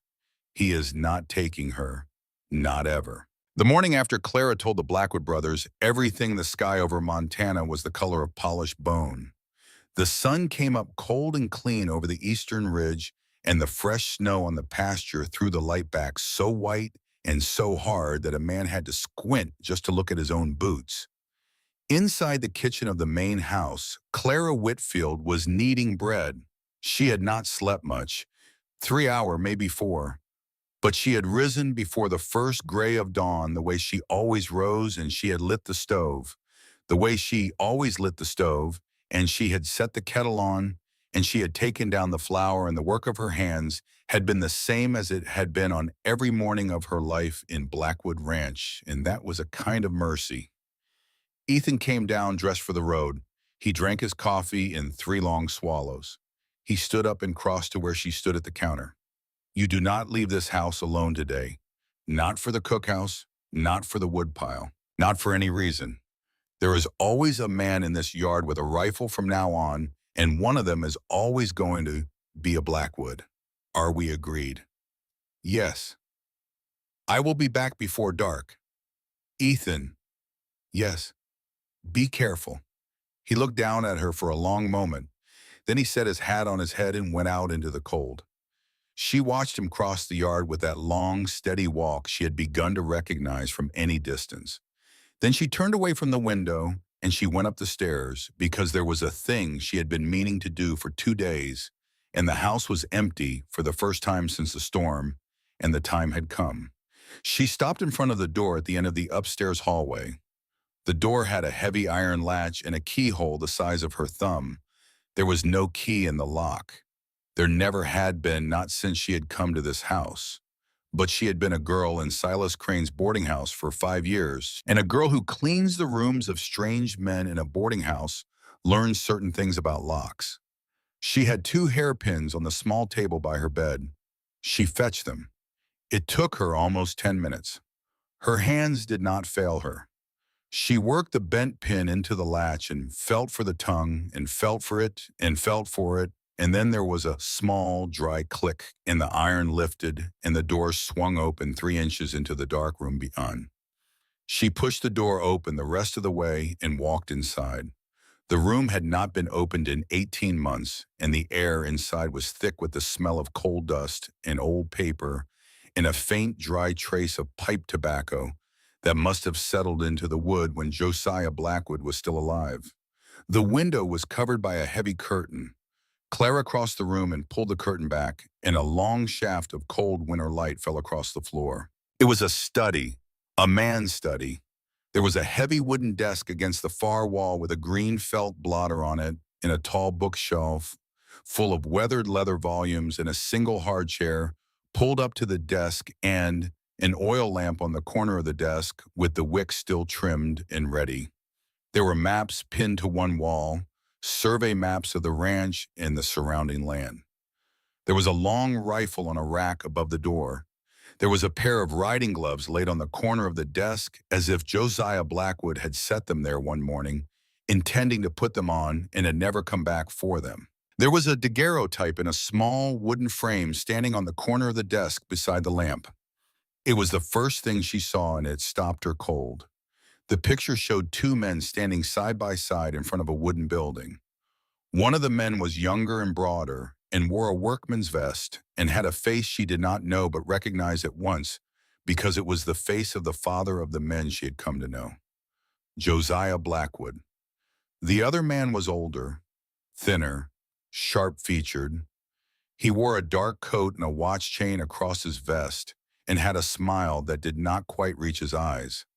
Clara knew that face. She had seen it across the breakfast table for 5 years. She had seen it the day the slap had broken her lip when she was 19 years old. She had seen it in her dreams more nights than she could count. The face in the picture was the face of her uncle Silas Crane. The two men in the picture were standing in front of a building that had a wooden sign over the door. She bent closer and read the letters on the sign. Crane and Blackwood Freight Company, St. Louis, Missouri. There was a small date burned into the lower corner of the picture frame in faded ink. 1865. Clara put her hand on the edge of the desk to steady herself. She found the rest of it in the second drawer of the desk. The drawer was locked, but the key was in the top drawer, and the top drawer was not locked at all. The key turned easily. Inside the drawers was a thick leather wallet of folded papers, and beneath the papers, wrapped in a square of white linen that had yellowed at the edges, was a small object the size of a walnut. She lifted the wallet first. She unfolded the papers on top of the desk one by one. They were letters. The handwriting on the outside of each one was sharp and crabbed, and she knew it without having to look twice. It was Silas Crane's handwriting. The letters were dated 1864 and 1865 and 1866, all to Josiah Blackwood, all from St. Louis. There were 9 of them. The story unfolded quickly. The Crane and Blackwood Freight Company had been founded in 1862 when Josiah Blackwood had come east briefly to settle some of his late father's affairs and had run into a sharp-eyed young man named Silas Crane in a hotel lobby in St. Louis. They had gone into business together. Josiah had put up most of the capital. Silas had run the day-to-day affairs from the city. For 2 years, the freight company had thrived. And then slowly in 1864 and 1865, the books had begun to come up wrong. Money missing, shipments unaccounted for, wages paid to men who did not seem to exist. Josiah had discovered the discrepancies in a long letter from a clerk and had ridden east a second time, and the partnership had ended in a quiet, ugly meeting in a back office in St. Louis in the spring of 1866. Silas Crane had cheated Josiah Blackwood out of nearly $4,000. Josiah had not pursued him. He had taken his loss. He had sold his share of the company for almost nothing, and he had ridden home to Montana, and he had never spoken Silas Crane's name again. But he had not thrown out the letters. He had kept them in this drawer, locked for 13 years. Clara folded the letters carefully and set them aside. Then she lifted the small, linen-wrapped object from the bottom of the drawer. She unwrapped the linen with hands that had begun finally to tremble. Inside the linen was a small oval piece of carved coral set in a thin gold frame, on a thin gold pin. A cameo. A woman's cameo, the kind a woman wore at the throat of a Sunday dress. Clara stared at the cameo in her palm. Her own cameo, the one her mother had given her, the one that hung at her throat at this very moment, was made of black onyx in a silver frame. It was not the same brooch, but the work was unmistakably the same hand, the same carver, the same small mark cut into the underside of the frame, a tiny letter B in a circle. Her own brooch had the same mark. She had looked at it 1,000 times. Her mother had owned 3 cameos when Clara was a child. 3.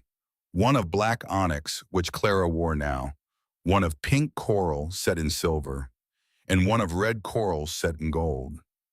Red coral set in gold. Clara turned the brooch over in her hand and looked at the back. There was a name engraved in the gold in tiny, careful letters along the inside of the pin. E.W. Eleanor Whitfield, her mother's initials. The brooch in the drawer of Josiah Blackwood's desk had belonged to her mother. She turned the brooch over again. There was something else carved into the back, smaller, deeper. A second mark. She had to bring it to the window and turn it in the cold sunlight to read. Bought from S. Crane, November 1873, J.B. She read it 3 times. In November of 1873, 4 months after Edward Whitfield died, and Silas Crane had taken his orphan niece into his boarding house, Josiah Blackwood in Montana Territory had bought a small red coral cameo brooch from a man named Silas Crane. He had paid for it. He had brought it home. He had carved the date on the back of it with a pocket knife. He had locked it in a drawer. Josiah Blackwood had known. Josiah Blackwood had known about her, about Eleanor's daughter, about the orphaned girl Silas Crane had taken in. He had known her name. He had bought her dead mother's brooch from her uncle, and he had locked it in a drawer in Montana, and he had never spoken of it to anyone, not even to his sons. Why had he kept it? Why had he not done anything? Clara stood in the window with the brooch in her hand and the long, cold winter light on her face, and the question burned in her chest like a hot coal she could not put down.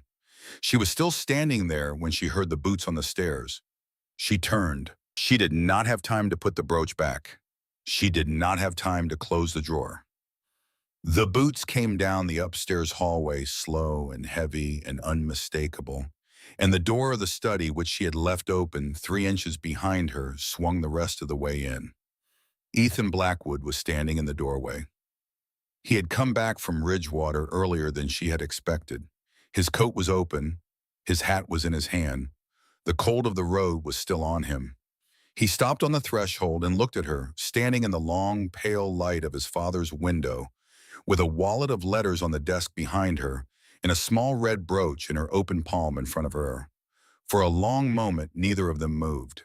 Then Clara held up the brooch so that he could see it. This belonged to my mother. Ethan Blackwood took one slow step into the room. He set his hat down on the desk beside the daguerreotype. He looked at the brooch in her hand. His face did not move. I know. The 2 words landed in the small room like the dropping of a stone into a still pond. Clara stared at him. What? I said I know. You knew this was here. Yes. You knew it was my mother's. Yes. How? He let out a long, slow breath, the kind a man lets out when he has carried something for a long time and is finally setting it down on the floor.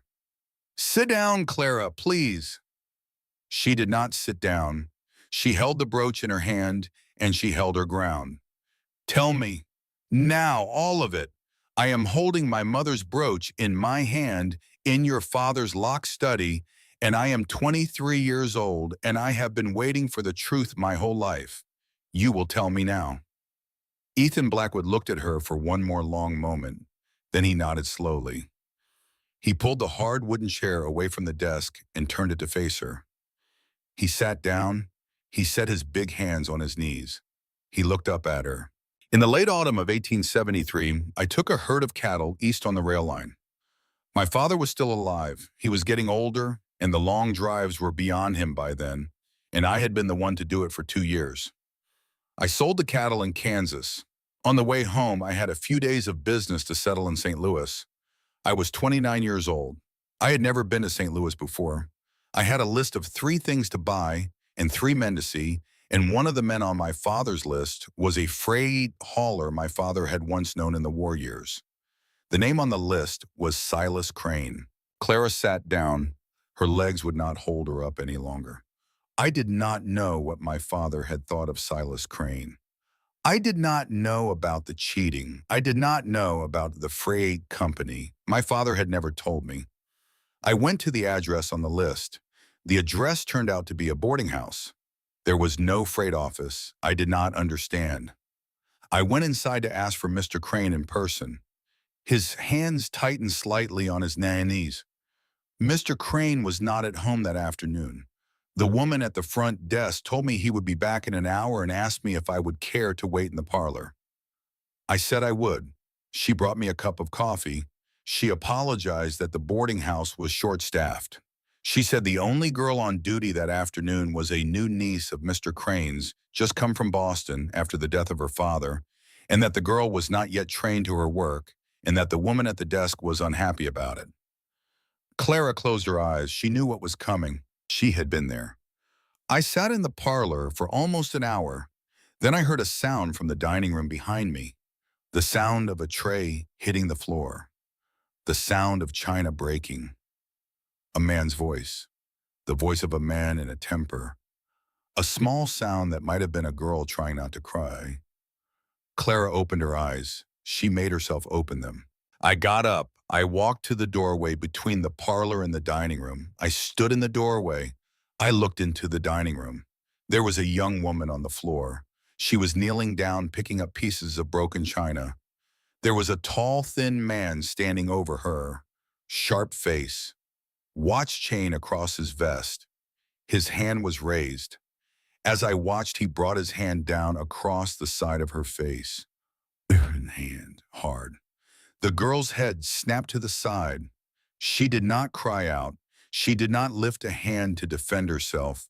She just went back to picking up the broken china with her hand pressed against the side of her face. He stopped. He had been speaking in a flat, measured voice the entire time, the voice of a man giving testimony. The girl was 18 years old. She had honey-colored hair pinned up in a knot at the back of her head. She had a face like a cameo carving. She was the most beautiful thing I had ever seen in my life, and she was on the floor picking up broken china with her face turning red, where a man had just hit her, and I stood in the doorway of that dining room and I did not move. Clara did not breathe. I should have crossed that floor in 3 steps. I should have taken that man by the back of his collar and put him through the wall behind him. I should have lifted that girl up off the floor and put her in my coat and walked her out of that house and never looked back. I did not do any of those things. I stood in the doorway for the count of 10 breaths, and then I turned around and I walked out of the parlor, and I walked out of the front door of the boarding house, and I walked 4 blocks to the river before I could make myself stop walking. He looked down at his hands. I told myself 100 lies in those 4 blocks. None of them were true. The truth was that I was a coward, and a young woman I did not know had paid for my cowardice with a slap on the side of the face, and I walked away. He looked up at her again. I never went back. I never met Silas Crane. I left St. Louis the next morning on the first train west. I rode home to Montana. I told my father I had not been able to find Crane. He did not ask any more about it. We never spoke of it again. I did not know until I was riding up the road 2 days later that my father had bought a brooch from Silas Crane that same November and locked it in a drawer in his study. I never knew there was a brooch. I never knew there was a connection between my family and yours. I knew only that I had walked out of a doorway in St. Louis on a cold afternoon in the late autumn of 1873, and I had left a girl on the floor of a dining room, and the picture of her face had not left my mind for 1 day in the 5 years since. He stopped. The room was very quiet. Outside the window, somewhere in the lower pasture, a cow lowed once. Clara's hands were shaking. She set the brooch down on the corner of the desk because she did not trust herself to hold it any longer. You walked away. I walked away. And then 5 years later, you stood on your own porch and you watched me get out of a wagon and you knew. I knew the second I saw your face.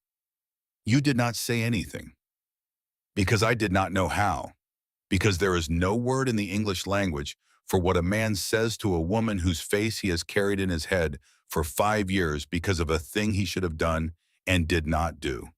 Because I was not sure you would not turn around and walk back to that wagon and ride away if I told you. I am sorry, Clara. I will be sorry until the day I am put in the ground next to my father. I am sorry. Clara sat in the chair by the window for a long time. She did not speak. She did not weep. She looked down at her own hands, which were folded in her lap, and she felt the weight of the brooch on the desk beside her, and she felt the weight of the 18-year-old girl in the dining room of the boarding house, and she felt the weight of the man across from her with his face in his hands. She did not forgive him in that moment. The wound was too old and too deep, and the man who had made the wound was Silas Crane, not Ethan Blackwood, but the man in the doorway who walks away is also a kind of wound, and Clara had earned the right to feel that wound for as long as she needed to feel it. But she did one thing, one small thing, the smallest thing. She got up out of the chair. She crossed the small room. She stopped in front of him. He did not look up. He could not. She put one hand on the top of his bowed head, the way a woman puts her hand on the head of a child who is sick, and she let it rest there. That was all. Just her hand on his hair. Just for a moment. Then she took her hand back, and she went out of the room, and she went down the stairs, and she went into the kitchen, and she put the bread that had risen too long into the oven. That night after supper, Clara took the cast iron key to the front room where the three Blackwood brothers were sitting after their meal, and she stood in the doorway with the key in her hand, and she said one sentence: "You three are going to sit in this room together until you have said every true thing you have been afraid to say to each other. I am going to lock this door from the outside. I am going to come back in 1 hour."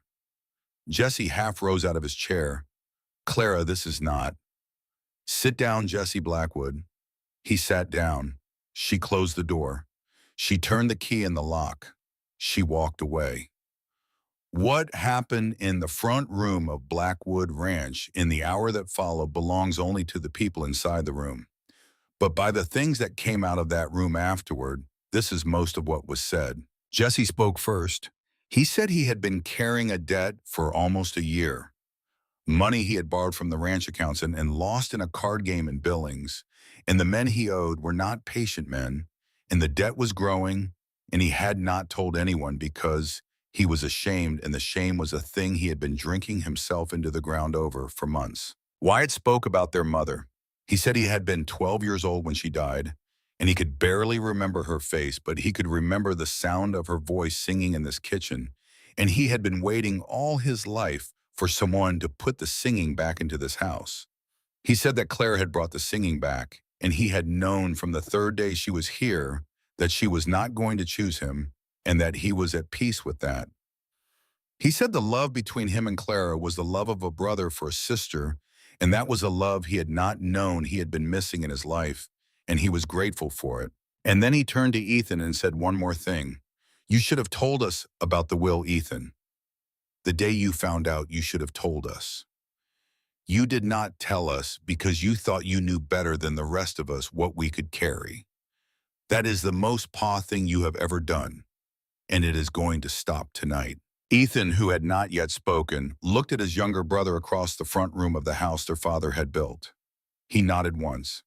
He told them the whole story of the will, the way he had found out the day after their father's funeral, the way the lawyer and Helena had read the document aloud to him alone in a small office, the way Ethan had asked him to keep it quiet, the way he had spent the next 18 months running this ranch as if it were a partnership, when in the eyes of the law, it was nothing of the kind. The way he had done it because he had been afraid that if Jesse and Wyatt knew the truth, the family would break, and he had promised their dying mother that he would not let the family break. Then he told them about the doorway in St. Louis. He told them about the brooch in the drawer. He held nothing back. When he was finished, Jesse Blackwood did something he had not done in 16 years. He got up out of his chair and crossed the front room of his father's house and put his arms around his older brother. Wyatt got up too. The three of them stood in the middle of the room with their arms around one another. Three large men in a small triangle of held weight, and they did not let go for a long time. When Clara came back to unlock the door an hour later, she found them sitting on the rug in front of the fire, like boys, the three of them together. None of them speaking, all of them just sitting. Ethan looked up at her and met her eyes. She opened the door. She set the key on the table inside the room. She turned and went back to the kitchen. 2 days later, Ruth Coulter rode in. She came alone on a sturdy bay mare wrapped in a sheepskin coat, her gray, streaked, brown hair tucked under a practical bonnet. She was 47 years old. She had ridden 3 hours through lingering snowdrifts to answer Wyatt Blackwood's letter. She got down from her horse in the yard, took one long look at Clara Whitfield, standing on the porch, and walked up the steps and put her arms around her without saying a word. Clara stood very still in the embrace of a woman she had never met. It was the first time in 9 years a woman had put her arms around her. For 2 days, Ruth Coulter became the woman Clara had not known she had been waiting for. She did not pry. She did not push. She sat in the kitchen and helped Clara roll out pie crust, and she talked about the small things of a frontier woman's life. The best way to keep eggs through the winter. The way her own mother had taught her to sew a quilt from the scraps of her dead sister's dresses. The neighbors in the valley who had become her friends and the ones who had stayed strangers. On the second evening after supper, when the men had gone out to the porch to smoke and look at the stars, Ruth Coulter sat across from Clara at the kitchen table and said the two things she had ridden 3 hours to say. First, there is a man in this house who loves you, Clara. There may be more than one, but there is one in particular who loves you the way men of his kind love, which is to say with his whole back and his whole hands, and not very many of his words. And I think you know which one. And I think you have been afraid to know because every time you have trusted a man in your life, the ground has opened up under you and swallowed you whole. I am here to tell you that Ethan Blackwood is not those men. I have known him since he was 18 years old. He is a man who would cut off his own hand before he would lift it against you. Clara looked down at her hands. She did not answer. Second, the man who is coming up that road from Ridgewaters is the same man who taught you that trusting was dangerous. He is going to come up that road and he is going to stand in this yard and he is going to say all the words he has been saying to you for years. And he is going to say them again because it is the only language he speaks. And when he does, Clara, you are going to be tempted to hide behind these big, quiet brothers. You are going to be tempted to let them stand in front of you. You are going to be tempted to make yourself small the way you made yourself small in his kitchen for 5 years. Ruth Coulter leaned forward and put her hand over Clara's hand on the table. Do not do it, child. When that man rides into this yard, you are going to walk down off that porch and you are going to walk across that snow and you are going to stop in front of him on your own 2 feet. And you are going to look up into his face and you are going to say to him with your own mouth every true thing you have been swallowing. The Blackwoods can stand beside you. They can stand around you. They will. But the words have to come out of you. You have to say them. I hear you, Ruth. Say it back to me. I have to say the words myself. That is right. That is exactly right.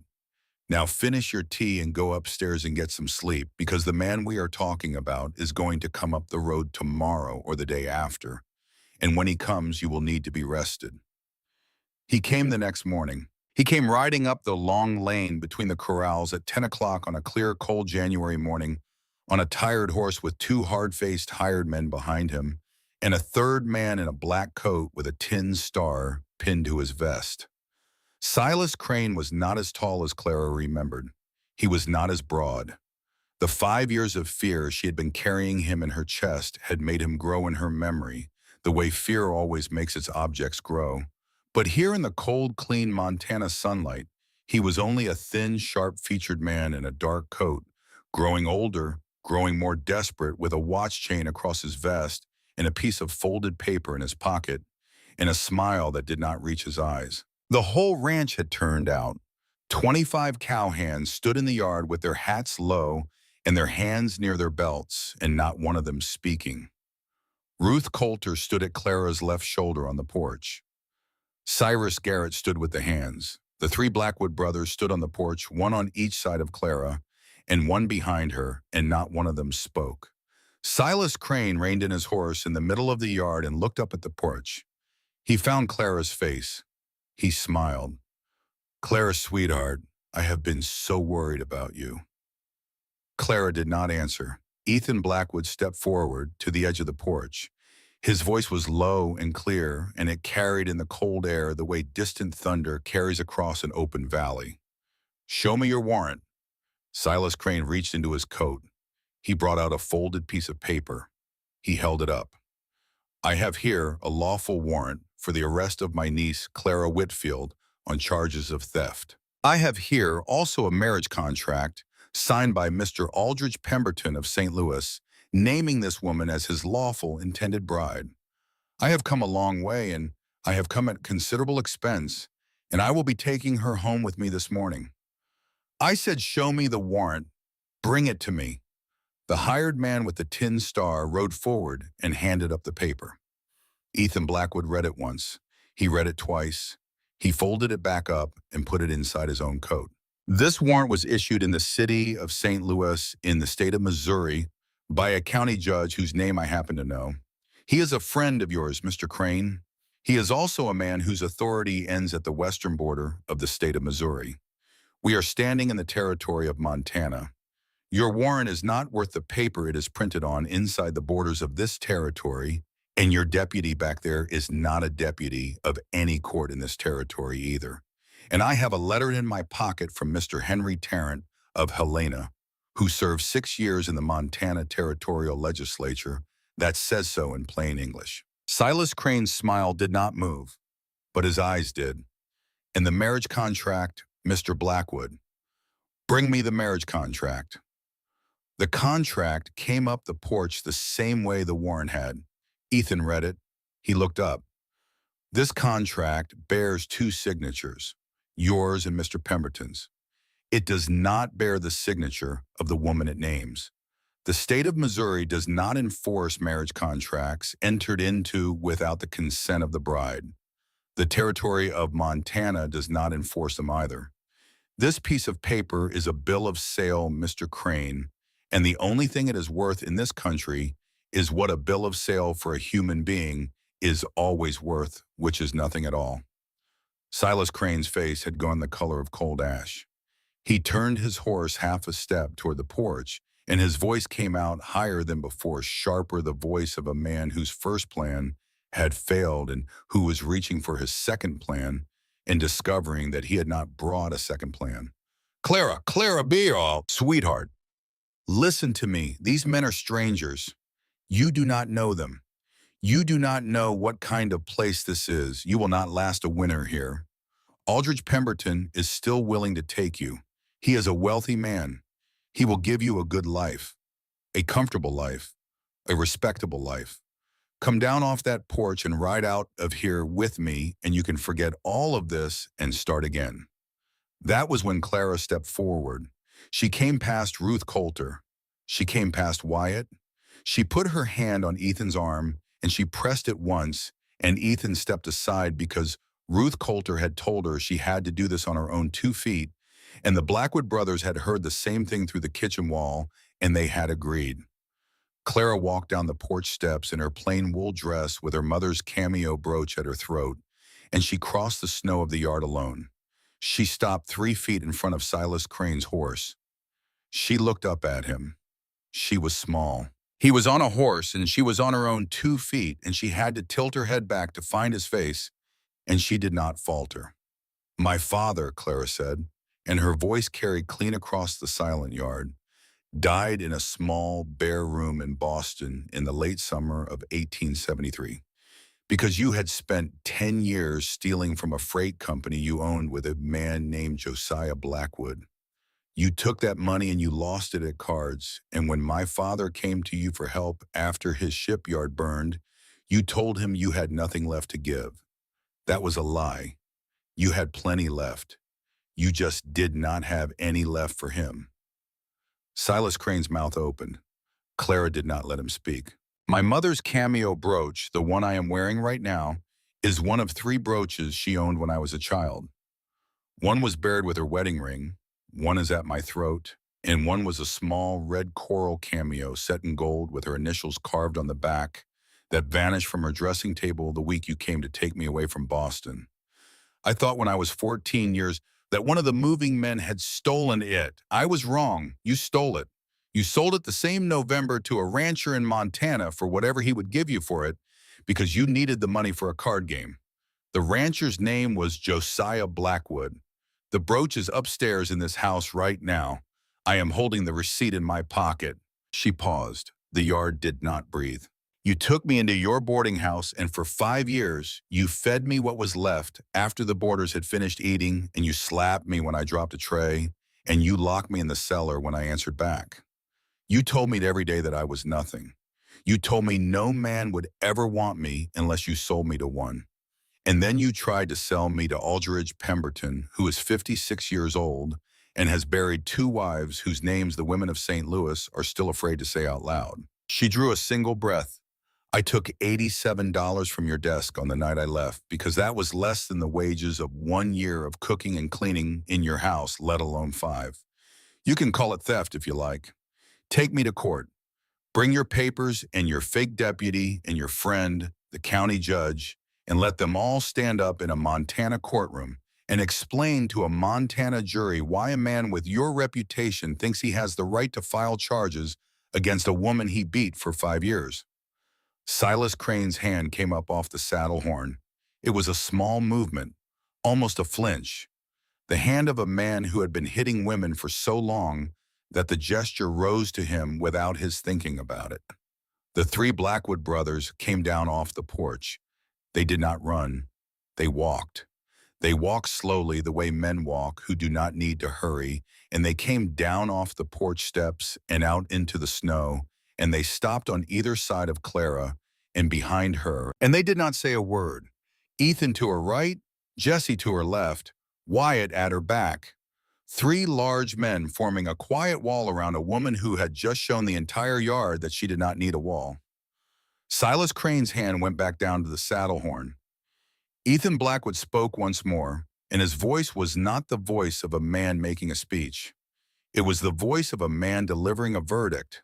Mr. Crane, you have 1 hour to leave this ranch. If you are still on Blackwood land at the end of that hour, every man you see standing in this yard is going to escort you to the county line. And what happens to you between here and there is going to depend on the mood of 25 cold and angry cowhands who have just listened to the story of how you raised your niece. If you ever attempt to contact Clara Whitfield again by letter, by telegraph, by hired man, by lawyer, by friend, or by Mr. Pemberton himself, I will spend every dollar this ranch earns for the next 10 years to bury you in legal proceedings for fraud, assault, and the trafficking of a young woman across state lines for the purpose of forced marriage. Mr. Henry Tarrant of Helena will be pleased to accept the case. He told me so by telegraph yesterday afternoon. Do you understand me, Mr. Crane? Silas Crane did not answer. There was no answer left in him.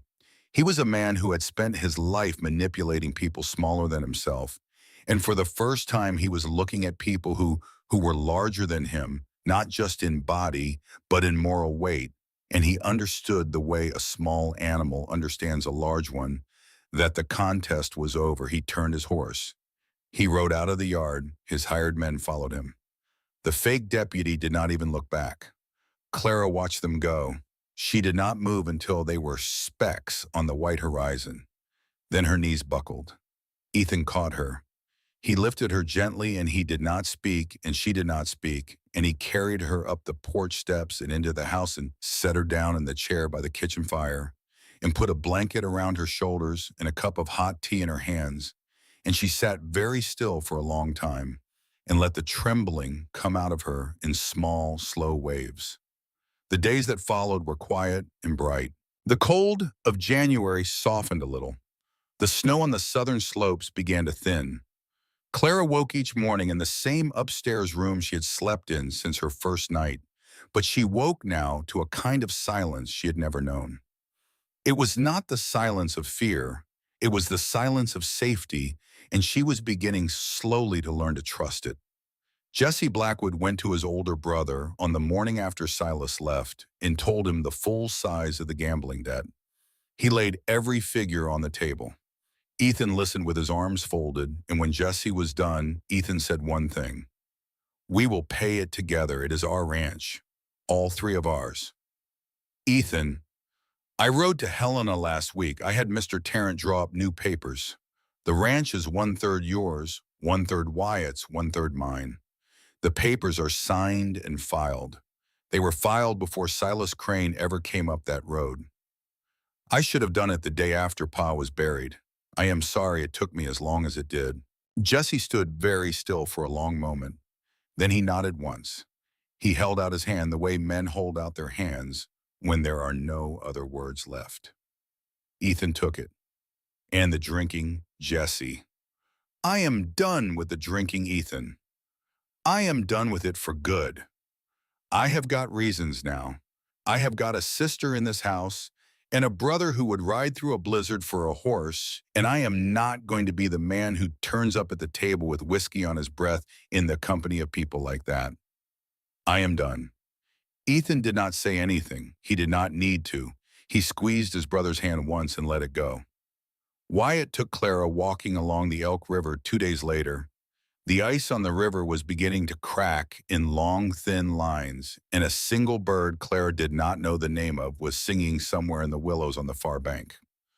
Wyatt walked with his hands in his coat pockets and his blue eyes on the far line of the mountains. "I wrote that letter hoping for a partner," he said. "I found something better. I found a sister." Clara looked at him. "Wyatt, do not say anything, Clara. There is nothing to say. I knew on the third day. I have known a long time. The love between us is the kind that does not need anything else, and it is the kind I have wanted all my life without knowing I wanted it. I am happy. I am happy that you are here. I am happy that you are staying. I am happy that my brother is going to wake up in the morning and look at his life and find you in it. That is enough for me. That is more than I knew how to ask for." Clara did not answer at first. She walked beside him in silence along the cracking ice and the singing bird and the long blue distance. Then she reached out and put her hand into the crook of his arm, the way a sister puts her hand on the arm of a brother, and they walked the rest of the way back to the ranch like that. The morning Ethan Blackwood and Clara Whitfield finally said the thing they had been not saying came in early February. The sun came up through the kitchen window the way it had come up every morning of Clara's life at Blackwood Ranch, and Clara was making rosemary bread the way her mother had taught her, and Ethan came in from the cold and stood in the doorway with his hat in his hands and looked at her. "You do not have to stand in the doorway," she said without turning around. "You can come in." He came in. He sat down in his usual chair at the corner of the table. She finished folding the dough and set it under a clean cloth to rise. She wiped her hands on her apron. She turned and looked at him. "I never thanked you," she said, "for standing beside me when Silas came, for standing beside me every day before that. You did not need anyone to stand beside you. You proved that out in the yard. Maybe not, but I wanted you to. And that is a thing I have never wanted from anyone before." He was quiet for a long moment. Then he stood up. He came around the table to where she stood at the counter. He stopped close enough that she could feel the heat of him through the cold air still clinging to his coat. He did not touch her. "I was a coward in a doorway 5 years ago," he said. "I have spent every day since being a different kind of coward. I am tired of it. I am going to say a thing now, and you can answer it any way you want, and whatever you answer, I am going to live with." "All right. I love you, Clara Whitfield. I have loved you since the morning you got out of that wagon. I do not know how to do it well. I am going to learn. I am going to learn for as long as you let me. Clara looked up at him. The sun through the kitchen window caught the gray of his eyes, the way the sun catches the gray of a winter sky breaking after a long storm. The face she was looking at was the face of the man who had ridden through a blizzard for a horse, and the man who had walked past her on a woodpile to split logs in silence, and the man who had walked away from her once in a doorway in St. Louis, and had come back only these years later to stand in a kitchen in Montana and tell her the truth. I do not know how to trust this, she said. I do not know how to trust anything. I know, neither do I. Then what do we do? We learn one day at a time, one honest word at a time. Clara reached out. She took his big rough hand in her small, flour-dusted one. She looked at it for a long moment the way a woman looks at a thing she has been afraid to touch. Then she lifted it and pressed it once against her cheek. I will stay, she said, not because I am tired of running, not because I have nowhere else to go, but we all stay, because standing beside you is the first place in my life that has ever felt like home. Something in his face broke. It did not break the way breaking usually breaks. It broke open. For the first time in the whole long winter, Ethan Blackwood smiled. It was a small smile. It barely moved the corners of his mouth, but it reached his eyes and it did not leave them. He drew her hand to his lips and pressed a kiss against the back of her knuckles, slow and reverent the way a man makes a vow.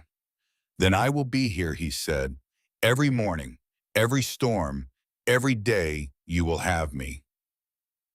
Outside the kitchen window, the first thin light of a Montana morning was just beginning to lay itself across the snow. Inside the kitchen, two people who had each spent too many years carrying things alone stood holding one another's hands above a board of risen dough, and the long, cold winter of Blackwood Ranch came to an end without anyone noticing the moment it ended. They were married in April of 1879 on the porch of the main house under the wide blue sky of a Montana spring.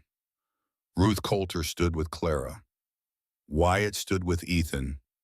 Jesse stood off to the side with his hat in his hands and tears in his amber eyes that he did not bother to hide. Cyrus Garrett gave the bride away because there was no one else to give her, and because Cyrus had earned the right by being the man who first walked her into the cookhouse and watched her roll up her sleeves. The preacher came up from Ridgewater. The vows were short.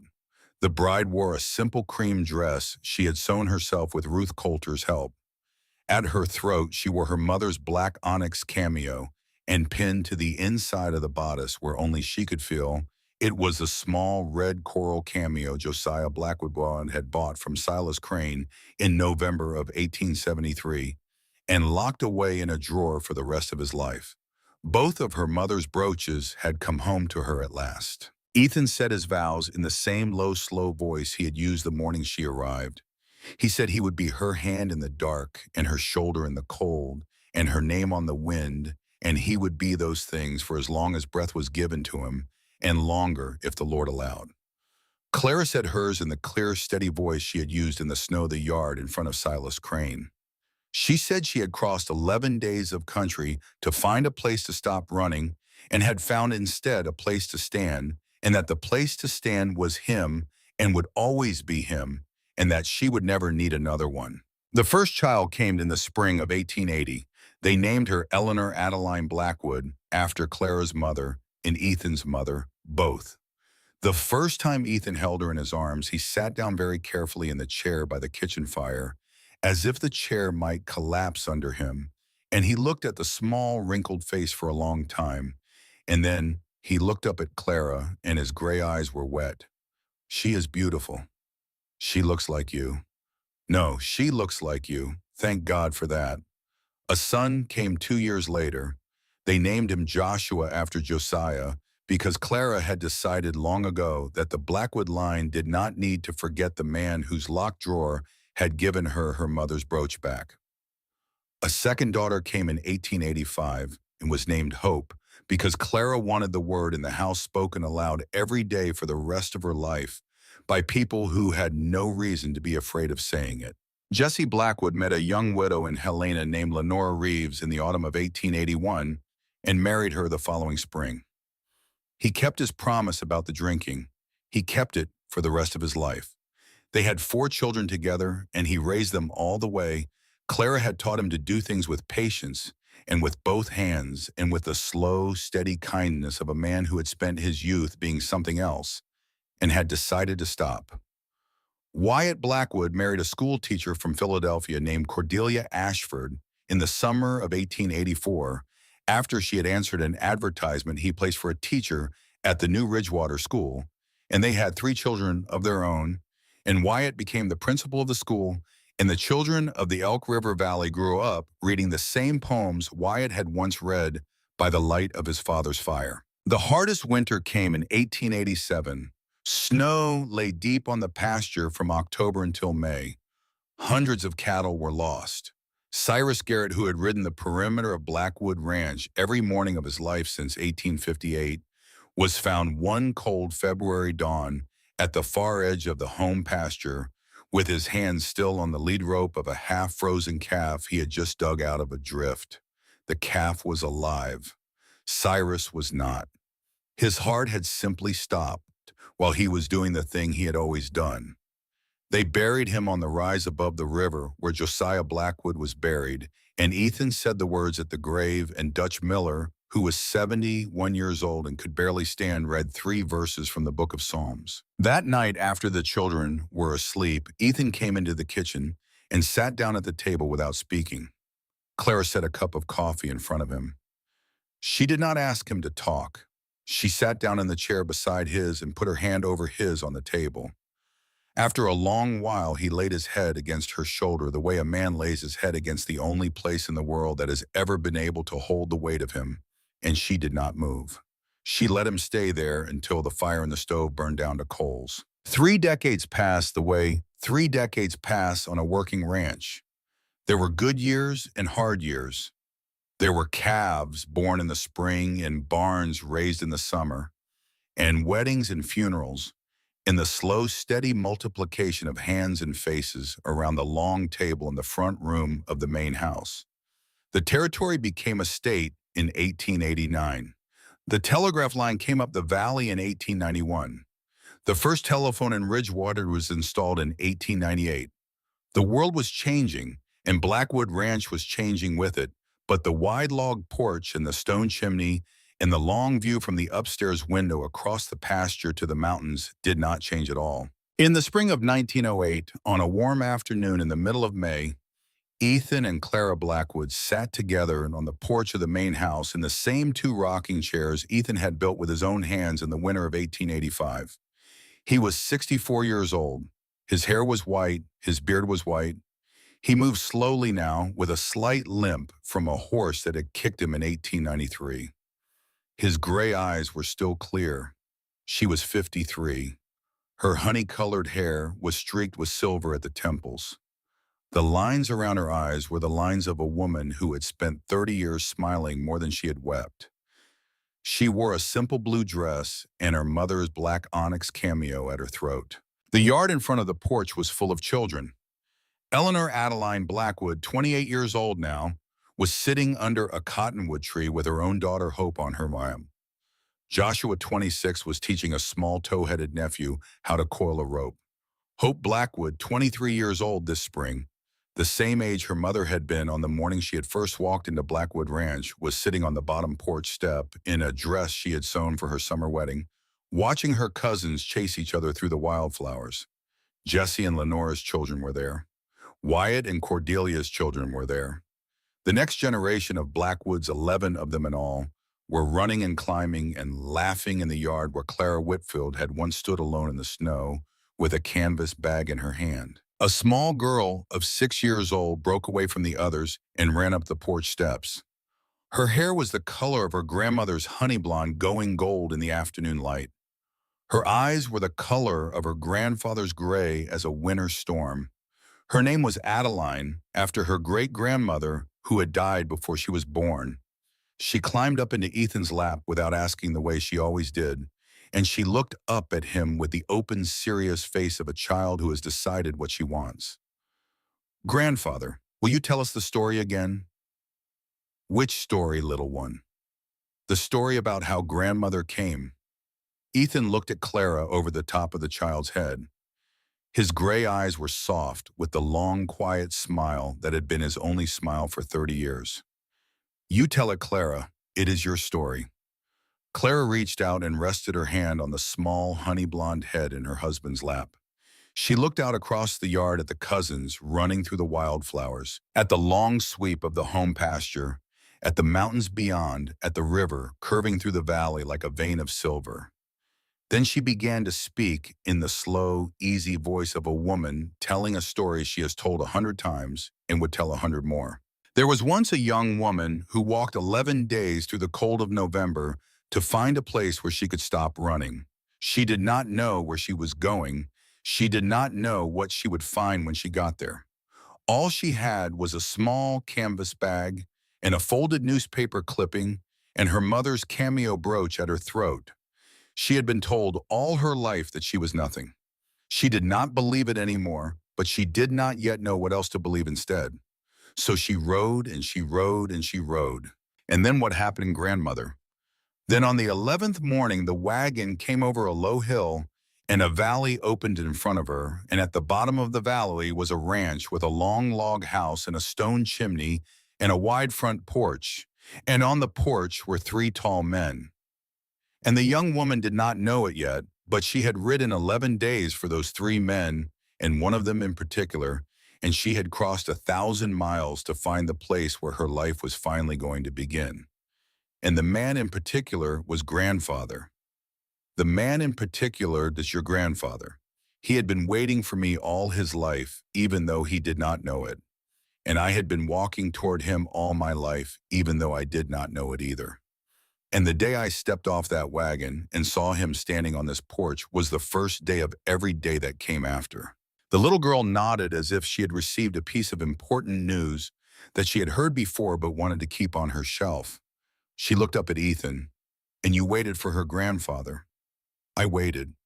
And you knew her when you saw her." "I knew her the second I saw her. And then you took her inside and gave her coffee. And then I took her inside and gave her coffee." The child was satisfied. She slid down off Ethan's knee and ran back across the porch and down the steps and out into the yard where her cousins were calling for her. The sun had moved a little lower in the sky, and the light on the pasture had begun to turn the soft gold color of a Montana evening in May. Ethan Blackwood reached across the small space between the 2 rocking chairs and laid his big, old, calloused hand over Clara's small one on the arm of her chair. "I never told you something," he said. "What?" "That morning you came up the road in the wagon. The morning I first saw your face on this porch. I had been awake since 3. I could not sleep. I had been pacing this front room half the night. I did not know why. I had no reason to know who was coming. I had no reason to be awake. But I was. And when the wagon came around the corner of the corral, and I stepped out onto this porch and I saw you standing in the snow with your bag in your hand, the first thing I thought was, oh, there you are. I have been waiting for you." Clara smiled. She lifted his hand and pressed it once against her cheek, the way she had on the morning he had told her he loved her in a kitchen full of risen bread and cold light 30 years ago. "I have been here, Ethan. I have been right here for 30 years. I know, I am only just now believing it." Out in the yard, a child laughed. A meadowlark called from somewhere in the long grass. The old chestnut filly Wyatt had nearly lost on the second night of the great storm of 1878, who had lived a long and gentle life and had been buried 2 summers ago under the cottonwood tree where her great-great-granddaughter now grazed in the lee of the corral, was almost forgotten by everyone except the man who had ridden through a blizzard to save her, and even he only thought of her once or twice a year now, with the soft, fond ache that men feel for the long-dead things they once loved. The narrator's voice rose one last time, low and warm and slow. She still remembered stepping off that wagon into nothing. 30 years later, sitting on the porch he had built with his own hands, watching their grandchildren chase one another through the wildflowers of a Montana spring, she thought what she had thought every spring for 30 years, and what she would think every spring for as long as her heart kept beating. That was the day my life began. That was the day I found the man who would keep his word every day no matter what it cost him. That was the day I came home. And home, the real kind of home, was never a place. It was a hand, it was a voice, it was a man named Ethan Blackwood who had once seen her in a doorway in St. Louis on a cold afternoon in 1873 and walked away and had spent every day of his life since that day learning how never to walk away from her again. The winter always ends. After every winter comes a spring. That was the promise the country had made to the people who lived on it, and that was the promise Ethan Blackwood had kept to the woman who had come to him out of the snow and on the long porch of Blackwood Ranch in the soft gold light of a May afternoon. In 1908, the promise was being kept still. The sun moved another quarter inch toward the western mountains. A child shouted. A man somewhere out by the corral whistled for a dog. Inside the house, one of the daughters was setting the long table for supper, and the smell of fresh bread was beginning to drift out through the open kitchen window. Into the yard, the same smell that had drifted out of that kitchen on every morning of Clara Whitfield Blackwood's married life. Ethan turned his head slowly on his old shoulders and looked at her. "Are you happy, Clara?" She did not answer right away. She looked out at the yard, at the children, at the long pasture, at the river, at the mountains, at the man in the chair beside her with his big old hands still folded around hers. "I am home, Ethan. I have been home for a very long time." He nodded once. He did not need any more answer than that. The light on the pasture deepened into gold and then into amber and then into the slow, soft purple of a frontier evening. The children began to drift toward the porch in twos and threes, called in by the smell of the bread and by the grown daughters at the door. Clara and Ethan Blackwood sat in their rocking chairs and watched them come, and they did not move from the porch until the first star showed itself above the eastern ridge. Then they got up slowly, the way old people get up, and they went into the house together, hand in hand, and the long story of the woman who had walked into nothing on a snowy morning in November of 1878 came at last to its quiet end on the porch of the home she had spent the rest of her life inside.